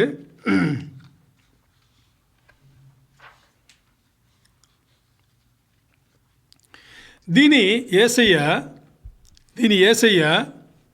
ద లాస్ట్ సప్పర్ అంటారు కదా. ఏమంటారు? ద లాస్ట్ సప్పర్ అంటే యేసయ్య శిలువ మరణం వెళ్ళ ముందు పై గదిలో శిష్యులందరినీ కూర్చోబెట్టుకుని భోజనం పెడతారు కదా. రొట్టె ద్రాక్షరసం గుర్తుందా? కాసేపు ముందు చేసుకున్నామే మనం, బల్లను సమీపించాం కదా. దాంట్లో చూడండి, 1 కొరింథీయులకు రాసిన పత్రిక 11:25లో ఆయన ఏం చెప్పారు చూడండి, చదవండి. 1 కొరింథీయులకు రాసిన పత్రిక 11:25. మీరు వదిలేండి, నేనే చదువుతాను. నా దగ్గర ఉంది, ఉండండి నా దగ్గర ఉంది, నేను చదువుతా. 1 కొరింథీయులకు రాసిన పత్రిక 11:25. ఆ ప్రకారమే భోజనమైన పిమ్మట ఆయన పాత్రను ఎత్తుకొని, ఈ పాత్ర నా రక్తము వలననైన క్రొత్త నిబంధన, మీరు దీనిలోనిది తాగినప్పుడల్లా నన్ను జ్ఞాపకము చేసుకొనుటకై దీనిని చేయుడని చెప్పాను. ఆమేన్. ఇప్పుడు చూడండి, ఆయన పైగదిలో శిష్యులకు ఇది చేసేటప్పుడు అక్కడ ఆయన చెప్పింది ఏంటి అంటే, ఇది పెళ్లి నిబంధన, యేసయ్య శిష్యులతో పెట్టుకునే పెళ్లి నిబంధన. అంతేనా? నా జ్ఞాపకం కోసం చేసుకోండి అని చెప్పేసి ఆయన ఏం చేస్తున్నాడు? నా రక్తం గుండె సాదృశ్యం గుండె అంటే ద్రాక్షరసమును, అలాగే నా శరీరంకు సాదృశ్యం గుండె ఈ రొట్టెను మీరు తినండి అని చెప్పేసి అక్కడ ఆయన చేసుకున్నది ఏంటి? శిష్యులతో పెళ్లి నిబంధన, మ్యారేజ్ కోవెనెంట్ అంటారు. అదే మనతో కూడా చేసుకున్నాడు. ఈరోజు మనం చేసుకున్నది, వారం మనం చేసుకునేది కూడా ఆయనతో చేసుకునే పెళ్లి నిబంధన. ఓకే, ఇంకా రెండవది చూస్తే 1 కొరింథీయులకు రాసిన పత్రిక 6:20 తీయండి. ఇది నా దగ్గర లేదు, మీరే చదవాలి, తీయండి. 1 కొరింథీయులకు రాసిన పత్రిక 6:20. విలువ పెట్టి కొనబడిన వారు కనుక మీ దేహంతో దేవుని మహిమపరచుడి. చూడండి, విలువ పెట్టి కొనబడిన వాళ్ళు ఎవరు? మనమేనా? కొనింది ఎవరు? దేంతో? అది పెండ్లి కట్టణం. యేసయ్య ఇచ్చిన పెండ్లి కట్టణం ఏంటి అంటే, కటుబా అనే ఆ బెట్రోతల నిశ్చయదార్థంలో అక్కడ రాసుకున్నారు. అదే ఇక్కడ మన కాసేపు ముందు చేసుకునే బల్ల కార్యక్రమం చూసుకున్నాం కదా. కాసేపు ముందు ఆయన రక్తంతో ఆయన శరీరంతో మనం ఏం చేసుకున్నాం, పెంటి నిబంధన వేసుకున్నాము. ఇప్పుడు ఇక్కడ ఏం చేశారంటే ఆయన శిలువ మరణం పొంది మనను ఆయన ప్రశస్తమైన రక్తము పెట్టి మనను కొని ఉన్నారు. ఇది పర్చేస్ ప్రైస్, అంటే పెండ్లి కట్టణం. పెండ్లి నిబంధన జరిగింది మనతో, పెండ్లి కట్టణం కూడా ఆయన ఇచ్చారు. ఆ పెండ్లి కట్టణం వేరే ఎవ్వరు ఇవ్వలేనిది ఇచ్చారు ఆయన. లోకంలో ఎవ్వరు ఇవ్వలేనిది. ఆలోచన చేయండి, ఆయనకు అవసరమా? ఈ పని చేయలేదని దేవుడే కదా. ఈ పని చేసినా చేయకపోయినా ఆయన దేవుడే కదా. మరి ఎందుకు ఇది చేయాలి? ఇది ఎవరన్నా ఆలోచన చేసామా ఎప్పుడన్నా? ఆయనకి ఏమి పోయింది అని, లేదు ఆయనకి ఏమి కావాలి అని ఈ దైవత్వమున ఈ స్థానంను వదిలిపెట్టి ఆయన మనతో పెళ్లి నిబంధన వేసుకోవాలి. మన కోసం ఇంత వెల చెల్లించాలి. ఎందుకు చేయాలి? ఇది ఆలోచన చేసిన వాడు ఎవడన్నా విశ్వాస జీవితం తొలగిపోతాడా? అవకాశమే లేదు. అందుకే యేసయ్యను ఆరాధించాలి, దేవుని ఆరాధించాలి, దేవునిలో బతకాలి. దీనికే ఓకే. ఇప్పుడు చూడండి, ఈ పెండ్లి కట్టణం వచ్చేసి దేవుడై ఉన్నవాడు మనిషిగా మారిన సిచ్యువేషన్, అంతేనా?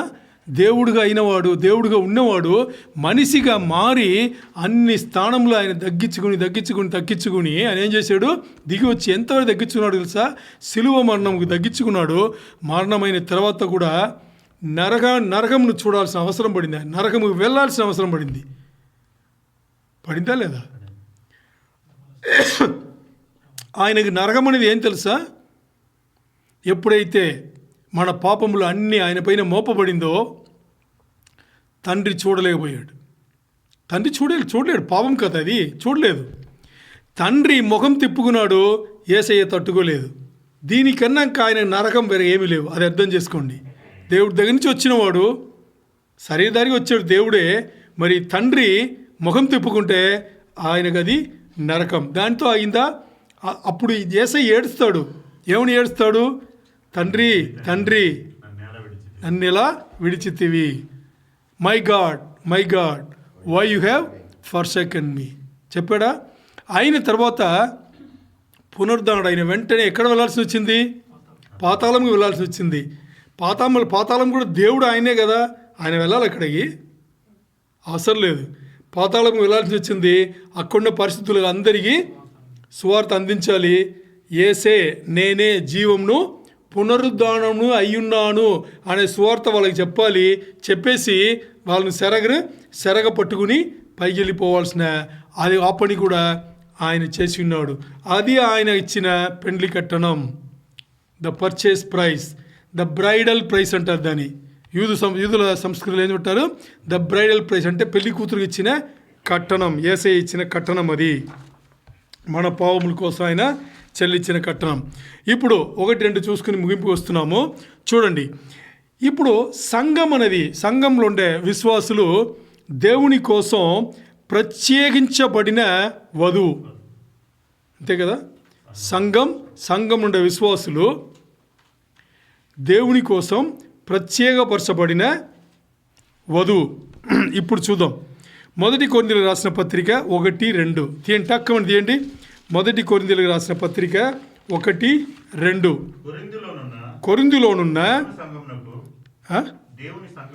కొరింథీలోనున్న దేవుని సంఘమునకు అనగా క్రీస్తు యేసునందు పరిశుద్ధపరచబడిన వారై పరిశుద్ధులుగా ఉండుటకు పిలువబడిన వారికిని మనకును ప్రభువుగా ఉన్న మన ప్రభు అయిన యేసుక్రీస్తు నామమున ప్రతి స్థలములలో ప్రార్థించు వారికి అందరికీ శుభమని చెప్పి రాయునది మన తండ్రి అయిన దేవుని నుండి ప్రభు అయిన యేసుక్రీస్తు నుండి శుభ సమాధానములు మీకు కలుగును గాక. ఆమేన్. ఇక్కడ చూసారా, ప్రతి విశ్వాసికి ప్రతి స్థలం ఉండే వాళ్ళకి అది ఇంపార్టెంట్. ఇక్కడ మొదటిగా అక్కడ కొరింథీయులకు రాసిన పత్రిక 1-2లో పౌలు ఏ రాశాడంటే కొరింథీలో ఉన్న సంఘమును దేవుని సంఘం అన్నాడు. ఏమన్నాడు? ఎవరి సంఘం అది? ఎందుకు? ఏ సంఘమైనా దేవుని సంఘం అయితే దాని శిరస్సు ఎవరు? యేసయ్య. యేసయ్య శిరస్సు కాబట్టి అది దేవుని సంఘం. అలాగని ఈరోజు మన సంఘం కానీ ఇంకా ఏ సంఘంలోనే కానీ అది దేవుని సంఘం. ఏ సంఘమైనా దేవుడిని యేసయ్యను దేవుడిని చెప్పితే అది దేవుని సంఘం.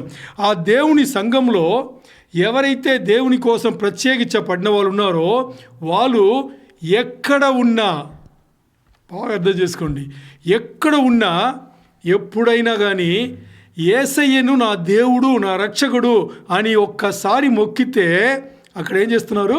వాళ్ళు ప్రత్యేకించబడ్డారు, దేవుని సంఘంగా ప్రత్యేకించబడ్డారు, దేవునికి వధువు అవుతున్నారు. అర్థమైందా? ఓకే. ఇప్పుడు ఎలాగైతే యూద సంస్కృతిలో ఈ కటుబ నిశ్చయదార్థం అయిన తర్వాత పెండ్లి కొడుకు పెండ్లి కూతురుని వచ్చేసి ఆ పెండ్లి కొడుకు కోసమే కట్నం ఇచ్చినారు కదా, నిబంధన, పెళ్లి నిబంధన అయిపోయింది, ద మ్యారేజ్ కావనెంట్. పెండ్లి ప్రైస్ అంటే ద బ్రైడల్ ప్రైస్, పెండ్లి కట్నం కూడా ఇవ్వబడిన తర్వాత ఆ పెండ్లి కూతురు ఎలాగైతే ప్రత్యేకించబడిందో, ఎందుకంటే ఎప్పుడైతే కట్టుబ అయిందో అప్పుడు వాళ్ళు భార్యాభర్తలు అయిపోతారు. అర్థం చేసుకోండి. ఏది? ఈ నిశ్చయం అయిపోతే వాళ్ళ సంస్కృతిలో వాళ్ళు భార్యాభర్తలు అయిపోతారు. మరి వాళ్ళ ఒకటి మాత్రం అనుమతించరు, లైంగికమైన విషయాలు మాత్రం అనుమతించరు. అర్థమైందా? మరి భార్యాభర్తలే. ఒకవేళ భర్త చనిపోతే భార్యను విధవరాలే అంటారు. అర్థమైందా? సో భార్యాభర్తలు అనమాట. అంటే మీరు అడగవచ్చు, 2 సంవత్సరాల కట్టుబా చేసుకుంటే విధవరాలే. అర్థం చేసుకోండి. ఓకే, ఇప్పుడు చూద్దాం. ప్రకటన తీయండి. ప్రకటన 19, 7, 8, 9 3 వర్షం చదవండి, ముగిస్తాం మనం. ప్రకటన 19, 7 కదా. విస్తారమైన ఇదేమి ఇక్కడ లేదు. అప్పుడు గొప్ప జన సమూహపు శబ్దమును, విస్తారమైన జలముల శబ్దమును, బలమైన ఉరుముల శబ్దమును పోలిన ఒక స్వరము, సర్వాధికారియు ప్రభువునగు. ఇది లేదే, మీరు చదివింది, నేను చూసిందంటే. ప్రకటన 19, 7, 8, 9 చదవండి. ఆయనను స్తుతించుడి, గొర్రెపిల్ల వివాహపు సమయము వచ్చినది, ఆయన భార్య. అర్థం చేసుకోండి. ఏముందంట? ఆయన భార్య ఎవరిని సిద్ధపరచుకోవాలి? తనను తానే ఆయన భార్య ఎవరు? సంఘం. మరి ఈరోజు మన భారతీయ సంస్కృతిలో పెళ్లి కూతుర్ని ఎవరు సిద్ధపరుస్తున్నారు? ఎవరు? బ్యూటీషియన్స్. వాళ్ళైనా బయట నుంచి కాంట్రాక్ట్ మాట్లాడేస్తారు. నల్లగున్నా, మానిరంగా అంటే కొంచెం బ్రౌన్గా ఉన్నా, తెల్లగున్నా, పెళ్లి టైంలో మాత్రం ఒకే కలర్లో ఉంటారు. ఏ కలర్లో ఉంటారు? తెల్లగానే ఉంటారు. తెలుపు చేసేస్తారు. ఎన్ని కోటింగ్ కొడతారో, ఎన్నిసార్లు రంగులేసి అంటే నల్లగంటే మీరేం నల్లగుండే వాళ్ళు బాధపడద్దు, అది దేవుడిచ్చిన రంగు మనకు చెప్తున్నాను. ఈరోజు పెళ్లి కూతురు సిద్ధపడాలంటే 100 మంది కావాలి, 100 రోజులు కూడా కావాలి. కొంచెం లావుగా ఉన్నారనుకోండి, వాళ్ళకి 2-3 సంవత్సరాలు కావాలి. ఎందుకు? ఆ పెళ్ళి టైంలో మాత్రం కొంచెం సన్నగా కనిపించాలని. అర్థమైందా? సో ఇక్కడ సంఘం ఏం చెప్తుంది, ఇక్కడ వాక్యం ఏం చెప్తుంది? పెళ్లి కొడుకు పిలిచే టైంలో పెళ్లి కూతురు ఎలా ఉండాలంట? తనని సిద్ధపరుచుకుని రెడీ ఉండాలి. ఇక్కడ కాసేపు ఆగుదాం. సంఘం కదా, సంఘం. వరుడు సిద్ధంగా ఉన్నాడు. యేసయ్య వెళ్ళిపోయి తండ్రి దగ్గరికి వెళ్ళిపోయి మనకు కావాల్సిన వధువుకు కావాల్సిన స్థలం ఆయన సిద్ధపరిచి ఆయన రెడీగా ఉన్నాడు. ఎప్పుడొస్తాడు?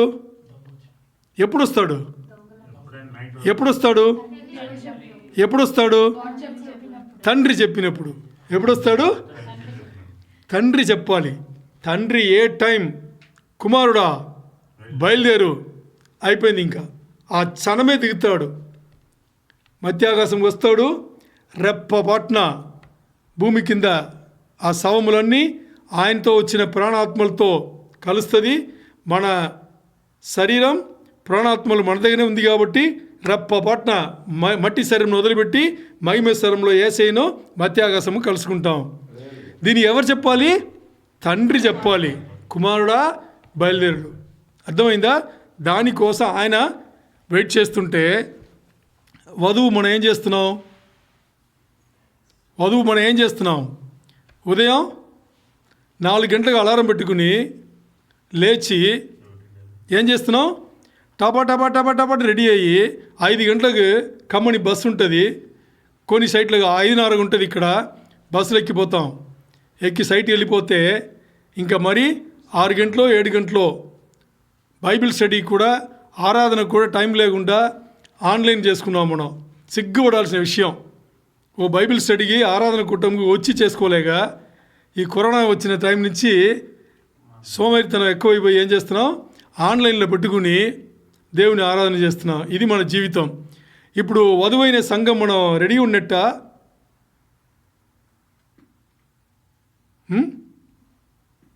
వధువు సంఘం రెడీగా ఉందా? మరి వధువు సంఘం ఎవరు వాళ్ళు రెడీ చేయాలి? సంఘమే రెడీ అవ్వాలి. సంఘమే రెడీ అవ్వాలంటే సంఘం ఉండే విశ్వాసులు రెడీ అవ్వాలి. సంఘం ఉండే విశ్వాసులు రెడీ అవ్వాలంటే ప్రతి ఒక్క విశ్వాసి వాళ్ళ బాధ్యత వాళ్ళు సిద్ధంగా ఉండాలి. సంఘం ఎత్తబడుతుందని మాట్లాడతాం కానీ సంఘం ఉండే విశ్వాసులే ఎత్తబడతారు. అంతే కదా? మరి ఆ విశ్వాసులు అక్కడ వధువు సిద్ధంగా ఉండాలి అని చెప్పిన ప్రకారం సిద్ధపడలేదంటే విడవబడతారు. 7 ఏండ్ల శ్రమల కాలంలో అప్పగించబడతారు. 7 ఏండ్ల శ్రమల కాలంలో అప్పగించబడతారు. ప్రకటన 19, 7, 8, 9లో చెప్పబడిన రీతిలో వధువైన సంఘం వచ్చేసి సిద్ధపడి ఉండాలి. వరుడు యేసయ్య ప్రభు రాకడలో సంఘం ఎత్తబడిలో ఎప్పుడు వస్తాడో మనకు తెలియదు. తండ్రి చెప్తే ఆ క్షణమే బయలుదేరి వచ్చి మనను తీసుకెళ్తారు. అందుకని సిద్ధంగా ఉండాలి. ఎలా సిద్ధంగా ఉండాలి అంటే ఇక్కడ చెప్పబడింది 8వ వచనంలో చెప్పబడింది. 8లో ఏం చెప్పబడింది చూడండి, చదవండి.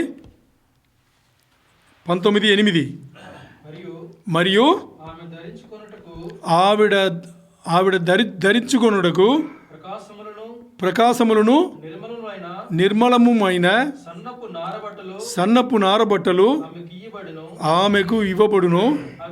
అవి పరిశుద్ధుల నీతి క్రియలు. అర్థమైందా? సంఘం ఉండే విశ్వాసులు వాళ్ళకు తెల్లపు నారబట్టలు ఇవ్వబడుతుంది. అది దేనికి సాదృశ్యం అంటే పరిశుద్ధులు వాళ్ళు విశ్వాస జీవితంలో చేసిన నీతి క్రియలు. అంటే యేసయ్య బైబిల్లో చెప్పిన ప్రకారం వాళ్ళు చేసిన నీతి క్రియలు, దేవుడు చెప్పిన రీతిగా బతికిన ఆ విషయంలో చాలు. ఇప్పుడు ఇక్కడ మాట్లాడింది రాప్చర్ గురించా, సెకండ్ కమింగ్ గురించా? రాప్చర్ గురించి. అర్థమైందా? ఓకే. ఇప్పుడు ఆలోచన చేయండి. ఈ పెండ్లి విందు అనేది, ఈ పెండ్లి విందు యూదుల సంస్కృతిలో పెండ్లి విందు ఒక స్త్రీ ఒక మగ అబ్బాయిని పెళ్లి చేస్తున్న కడుపా నుంచి స్టార్ట్ అయ్యి పెళ్ళి అయిన తర్వాత వాళ్ళు సపరేట్ చేయబడతారు కదా. అలాగే యేసయ్య రేపు వచ్చి మధ్యాకాశం నుంచి సంఘంను తీసుకెళ్ళిపోతే అది దానికి సాదృశ్యంగా చిన్న చిన్న విషయం కూడా యూదా సంస్కృతిలో పెండ్లి సంబంధించిన విషయం ఏమేమి ఉందో ఈ ప్రభు రాకడలో అన్ని ఇప్పుడు మనం మాట్లాడాము. ఏమైనా తేడా ఉందో దాంట్లో? ఏమి లేదు. యేసయ్య అన్నిని పాటించి చేస్తున్నారు. ఇప్పుడు ఇది ఎక్కడ చెప్పబడింది అని చూద్దాం. ఇప్పుడు మనం చూసాం కదా ఎక్కడ చెప్పబడింది అంటే, ఇది చెప్పబడింది ఎఫీసీయులకు రాసిన పత్రిక 5, 23, 24, 25, 26, 27, 28, 29, 30, 31, 32లో చెప్పబడింది. ఇది ఇప్పుడు మీరు మైక్ తీసుకోండి. చదివేవాళ్ళు తెలుగులో ఎవరు చదువుతారు? మైక్ తీసుకుని ఎఫీసీయులకు రాసిన పత్రిక 5, 23 నుంచి 32 వరకు స్పీడ్గా చదివండి. కంటిన్యూగా మీరే చదివండి. ఎఫీసీయులకు రాసిన పత్రిక 5, 23. క్రీస్తు సంఘమునకు మైక్ పెట్టి గట్టి చదవండి. క్రీస్తు సంఘమునకు శిరస్సు అయి ఉన్న లాగున పురుషుడు భార్యకు శిరస్సు అయి ఉన్నాడు. క్రీస్తే శరీరముకు రక్షకుడై ఉన్నాడు. సంఘము క్రీస్తునకు లోబడినట్లుగా భార్యలు కూడా ప్రతి విషయములోనూ తమ పురుషులకు లోబడవలెను. పురుషులారా, మీరును మీ భార్యలను ప్రేమించుడి. అటువలే క్రీస్తు కూడా సంఘమును ప్రేమించి అది కలంకమైనను ముడత అయినను అట్టిది మరి ఏదైనను లేక పరిశుద్ధమైనదిగాను నిర్దోషమైనదిగాను మహిమగల సంఘముగాను ఆయన తన ఎదుట దాన్ని నిలబెట్టుకొనవలనని వాక్యముతో ఉదక స్నానము చేత దానిని పవిత్రపరిచి పరిశుద్ధపరచుటకై దాని కొరకు తన్ను తాను అప్పగించుకొనెను. అటువలనే పురుషులు కూడా తమ సొంత శరీరముల వలె తమ భార్యలను ప్రేమింపబద్ధులై ఉన్నారు. తన భార్యను ప్రేమించువాడు తన్ను ప్రేమించుకొనుచున్నాడు. తన శరీరము ద్వేషించిన వాడెవడనూ లేడు గాని ప్రతి వాడును దానిని పోషించి సంరక్షించుకొనును. మనము క్రీస్తు శరీరమునకు అవయములై ఉన్నాము గనుక అలాగే క్రీస్తు కూడా సంఘమును పోషించి సంరక్షించుచున్నాడు. ఈ హేతువు చేత పురుషుడు తన తండ్రిని తల్లిని విడిచి తన భార్యను హత్తుకొన్ను.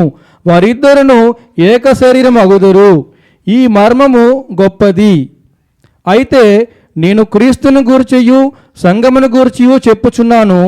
మెట్టుకు మీలో ప్రతి పురుషుడును ఇక్కడ దీన్ని అన్ని వివరించను కానీ, ఎందుకంటే ఇది 1 గంట 2 గంటల ప్రసంగం అవుతుంది. 2-3 విషయాలు మాత్రం చెప్తున్నాను. ఏంటి అంటే చూడండి, దీంట్లో వచ్చేసి భార్య భర్తను పోల్చి యేసయ్యను సంఘమును పోల్చి మాట్లాడి ఈ సన్నివేశం మీకు తెలుసు. దీన్ని బాగా అర్థం చేసుకోండి. ఒక విషయం, రెండవ విషయం చెప్పి ముగిస్తా. మొదటి విషయం ఏంటంటే భర్త ఎవరున్నారో వాళ్ళ బాధ్యత వాళ్ళ కుటుంబం, భార్య, బిడ్డలు వీళ్ళందరినీ ఇప్పుడు తండ్రిని దేవుని మనం ఏం చేస్తాం? యెహోవా రాఫా అంటాం, యెహోవా నిషి అంటాం, ఇంకా యెహోవా ఈరే, యెహోవా షమ్మా 7 చెప్తాం కదా.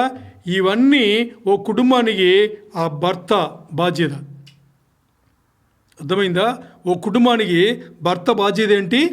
ఇవన్నీ దేవుడు మనకు ఏమైనాడో, విశ్వాసులకు ఏమైనాడో అలాగే భర్త ఆ కుటుంబానికి, అలాగే భార్య కూడా భర్తకు లోబడి లొంగి విధేయత చూపిస్తూ వెళ్ళాలి. ఇదంతా చాలా పెద్ద సబ్జెక్ట్. తర్వాత ఇవన్నీ 5 ఎఫెసీయులకు రాసిన పత్రిక 5:23 నుంచి 31 వరకు ఇవన్నీ మార్చి చెప్పి 31లో చూడండి. దీని వలన ఒక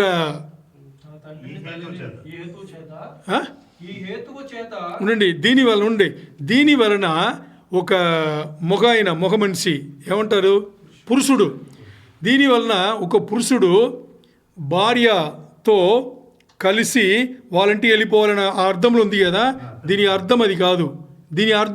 అర్థం చేసుకోండి. అది చెప్పడానికే దీని అర్థం ఏంటంటే అక్కడ చూడండి, అది 32లో చెప్పబడింది. 32లో చూడండి, this is a great mystery అని చెప్పేసి అక్కడ ఏముంది అని ఏముంది? ఈ మర్మం గొప్పది అని చెప్పిన తర్వాత ఏముంది? హలో కాదు, ఈ మర్మం గొప్పది అని చెప్పిన దాంట్లో కోలన్ ఉందా? అది ఇంపార్టెంట్ ఇక్కడ. దిస్ ఈస్ ఎ గ్రేట్ మిస్టరీన్స్ ఉందా? ఇక్కడ కోలన్ ఉంది. కోలన్ ఉంటే దాని అర్థం ఏంటి? దాని తర్వాత ఏం చెప్పబడిందో దానికి వివరణ ఇవ్వబడింది. ఏం చెప్పబడింది దాని తర్వాత? అయితే దేని గురించి మాట్లాడుతున్నాడు ఆయన? చెప్పండి.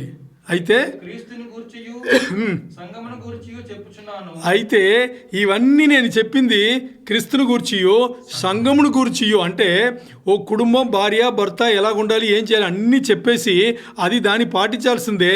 మరి ప్రధానంగా నేను ఏం చెప్పానంటే ఇవన్నీ క్రీస్తుని గూర్చియో సంఘమును గూర్చియో నేను చెప్పాను అని చెప్పేసి పౌలు భక్తుడు ఇక్కడ ముగిస్తాడు. అర్థమైందా? అది చాలా చాలా ఇంపార్టెంట్ ఇక్కడ అర్థం చేసుకోవాలి. సో మొత్తానికి మనం ఇంతవరకు మాట్లాడుకున్న దీంట్లో ఏంటి? ద ర్యాప్చర్ అనేది రెండోసారి యేసయ్య ఇక్కడ ప్రస్తావన చేయడం జరిగింది. ఎక్కడ? ఇప్పుడు మనం మాట్లాడిన సంఘటనలు అన్నింటిలో కూడా ఆయన మాట్లాడడం జరిగింది. ఎలాగా ఒక భర్తకి భార్య పైన, ఆ కుటుంబం పైన బాధ్యతలు ఇవ్వబడి సక్రమంగా దాన్ని తీసుకెళ్ళిపోవాలో, అలాగే యేసయ్య బాధ్యత, ఆయన వరుడుగా వస్తాడు, వధువుని తీసుకెళ్ళిపోయి ఆయన ఆ తర్వాత చూసుకుంటాడు. అందుకని ఈ ద రాప్చర్ అనేది యేసయ్య తన వధువు సంఘం కోసం మధ్యాకాశం వచ్చి తీసుకుని వెళ్ళిపోవడం. ఈ తీసుకెళ్ళిపోయిన తర్వాత 7 సంవత్సరములు పెళ్లి విందు అక్కడ, యేసయ్య వధువు సంఘంకు పెళ్లి విందు అక్కడ జరుగుతుంది 7 సంవత్సరములు. ఇక్కడ 7 రోజులు కదా యూదా సంస్కృతిలో, అక్కడ 7 సంవత్సరములు. ఆ 7 సంవత్సరములు కూడా ఈ లోకంలో శ్రమల కాలములు. అర్థమైందా? శ్రమల కాలములు. ఇప్పుడు సీరియస్గా ఆలోచన చేయాలి. మనమేమో యేసయ్య పైన విశ్వాసం పెట్టి పెళ్లి విందులో ఉన్నాము ఆయనతో. మరి విడవబడిన వాళ్ళు ఇక్కడ శ్రమల కాలం, మనిషి అయిన వాడు తట్టుకోలేనంత శ్రమల కాలంలో ఇక్కడ ఉన్నారు. మన ఎత్తబడి భార్యాభర్త లేదా తల్లిదండ్రులు ఎత్తబడి పిల్లలు విడవబడితే, పోనీ మన కుటుంబం మాత్రం ఎత్తబడి అన్నదమ్ముల కుటుంబములు విడవబడితే, పోనీ మన అన్నదమ్ములు అందరూ ఎత్తబడి బాగా క్లోజ్గా బంధుత్వం కలిగిన మన స్నేహితులు విడవబడితే, పోనీ అన్నీలే అనుకోండి విడవబడితే, ఇది మన బాధ్యత. సంఘం వధువు తనను సిద్ధపరచుకోవాలి అనేది ఇవన్నీ కలిసి తనను సిద్ధపరచుకోవాలి. తనతో తీసుకెళ్ళడానికి ఎంతమందిని దేవుని యొక్క నీతి కార్యంలో వాళ్ళకి నేర్పి మనతో సమకూర్చి తీసుకెళ్లాలో, ఇవన్నీ యేసయ్య రాజ్యంలో విశ్వాసైన మనకు ఇవ్వబడిన బాధ్యత. ఇలా మనం తయారవ్వాలి. Praise the Lord. హల్లెలూయా.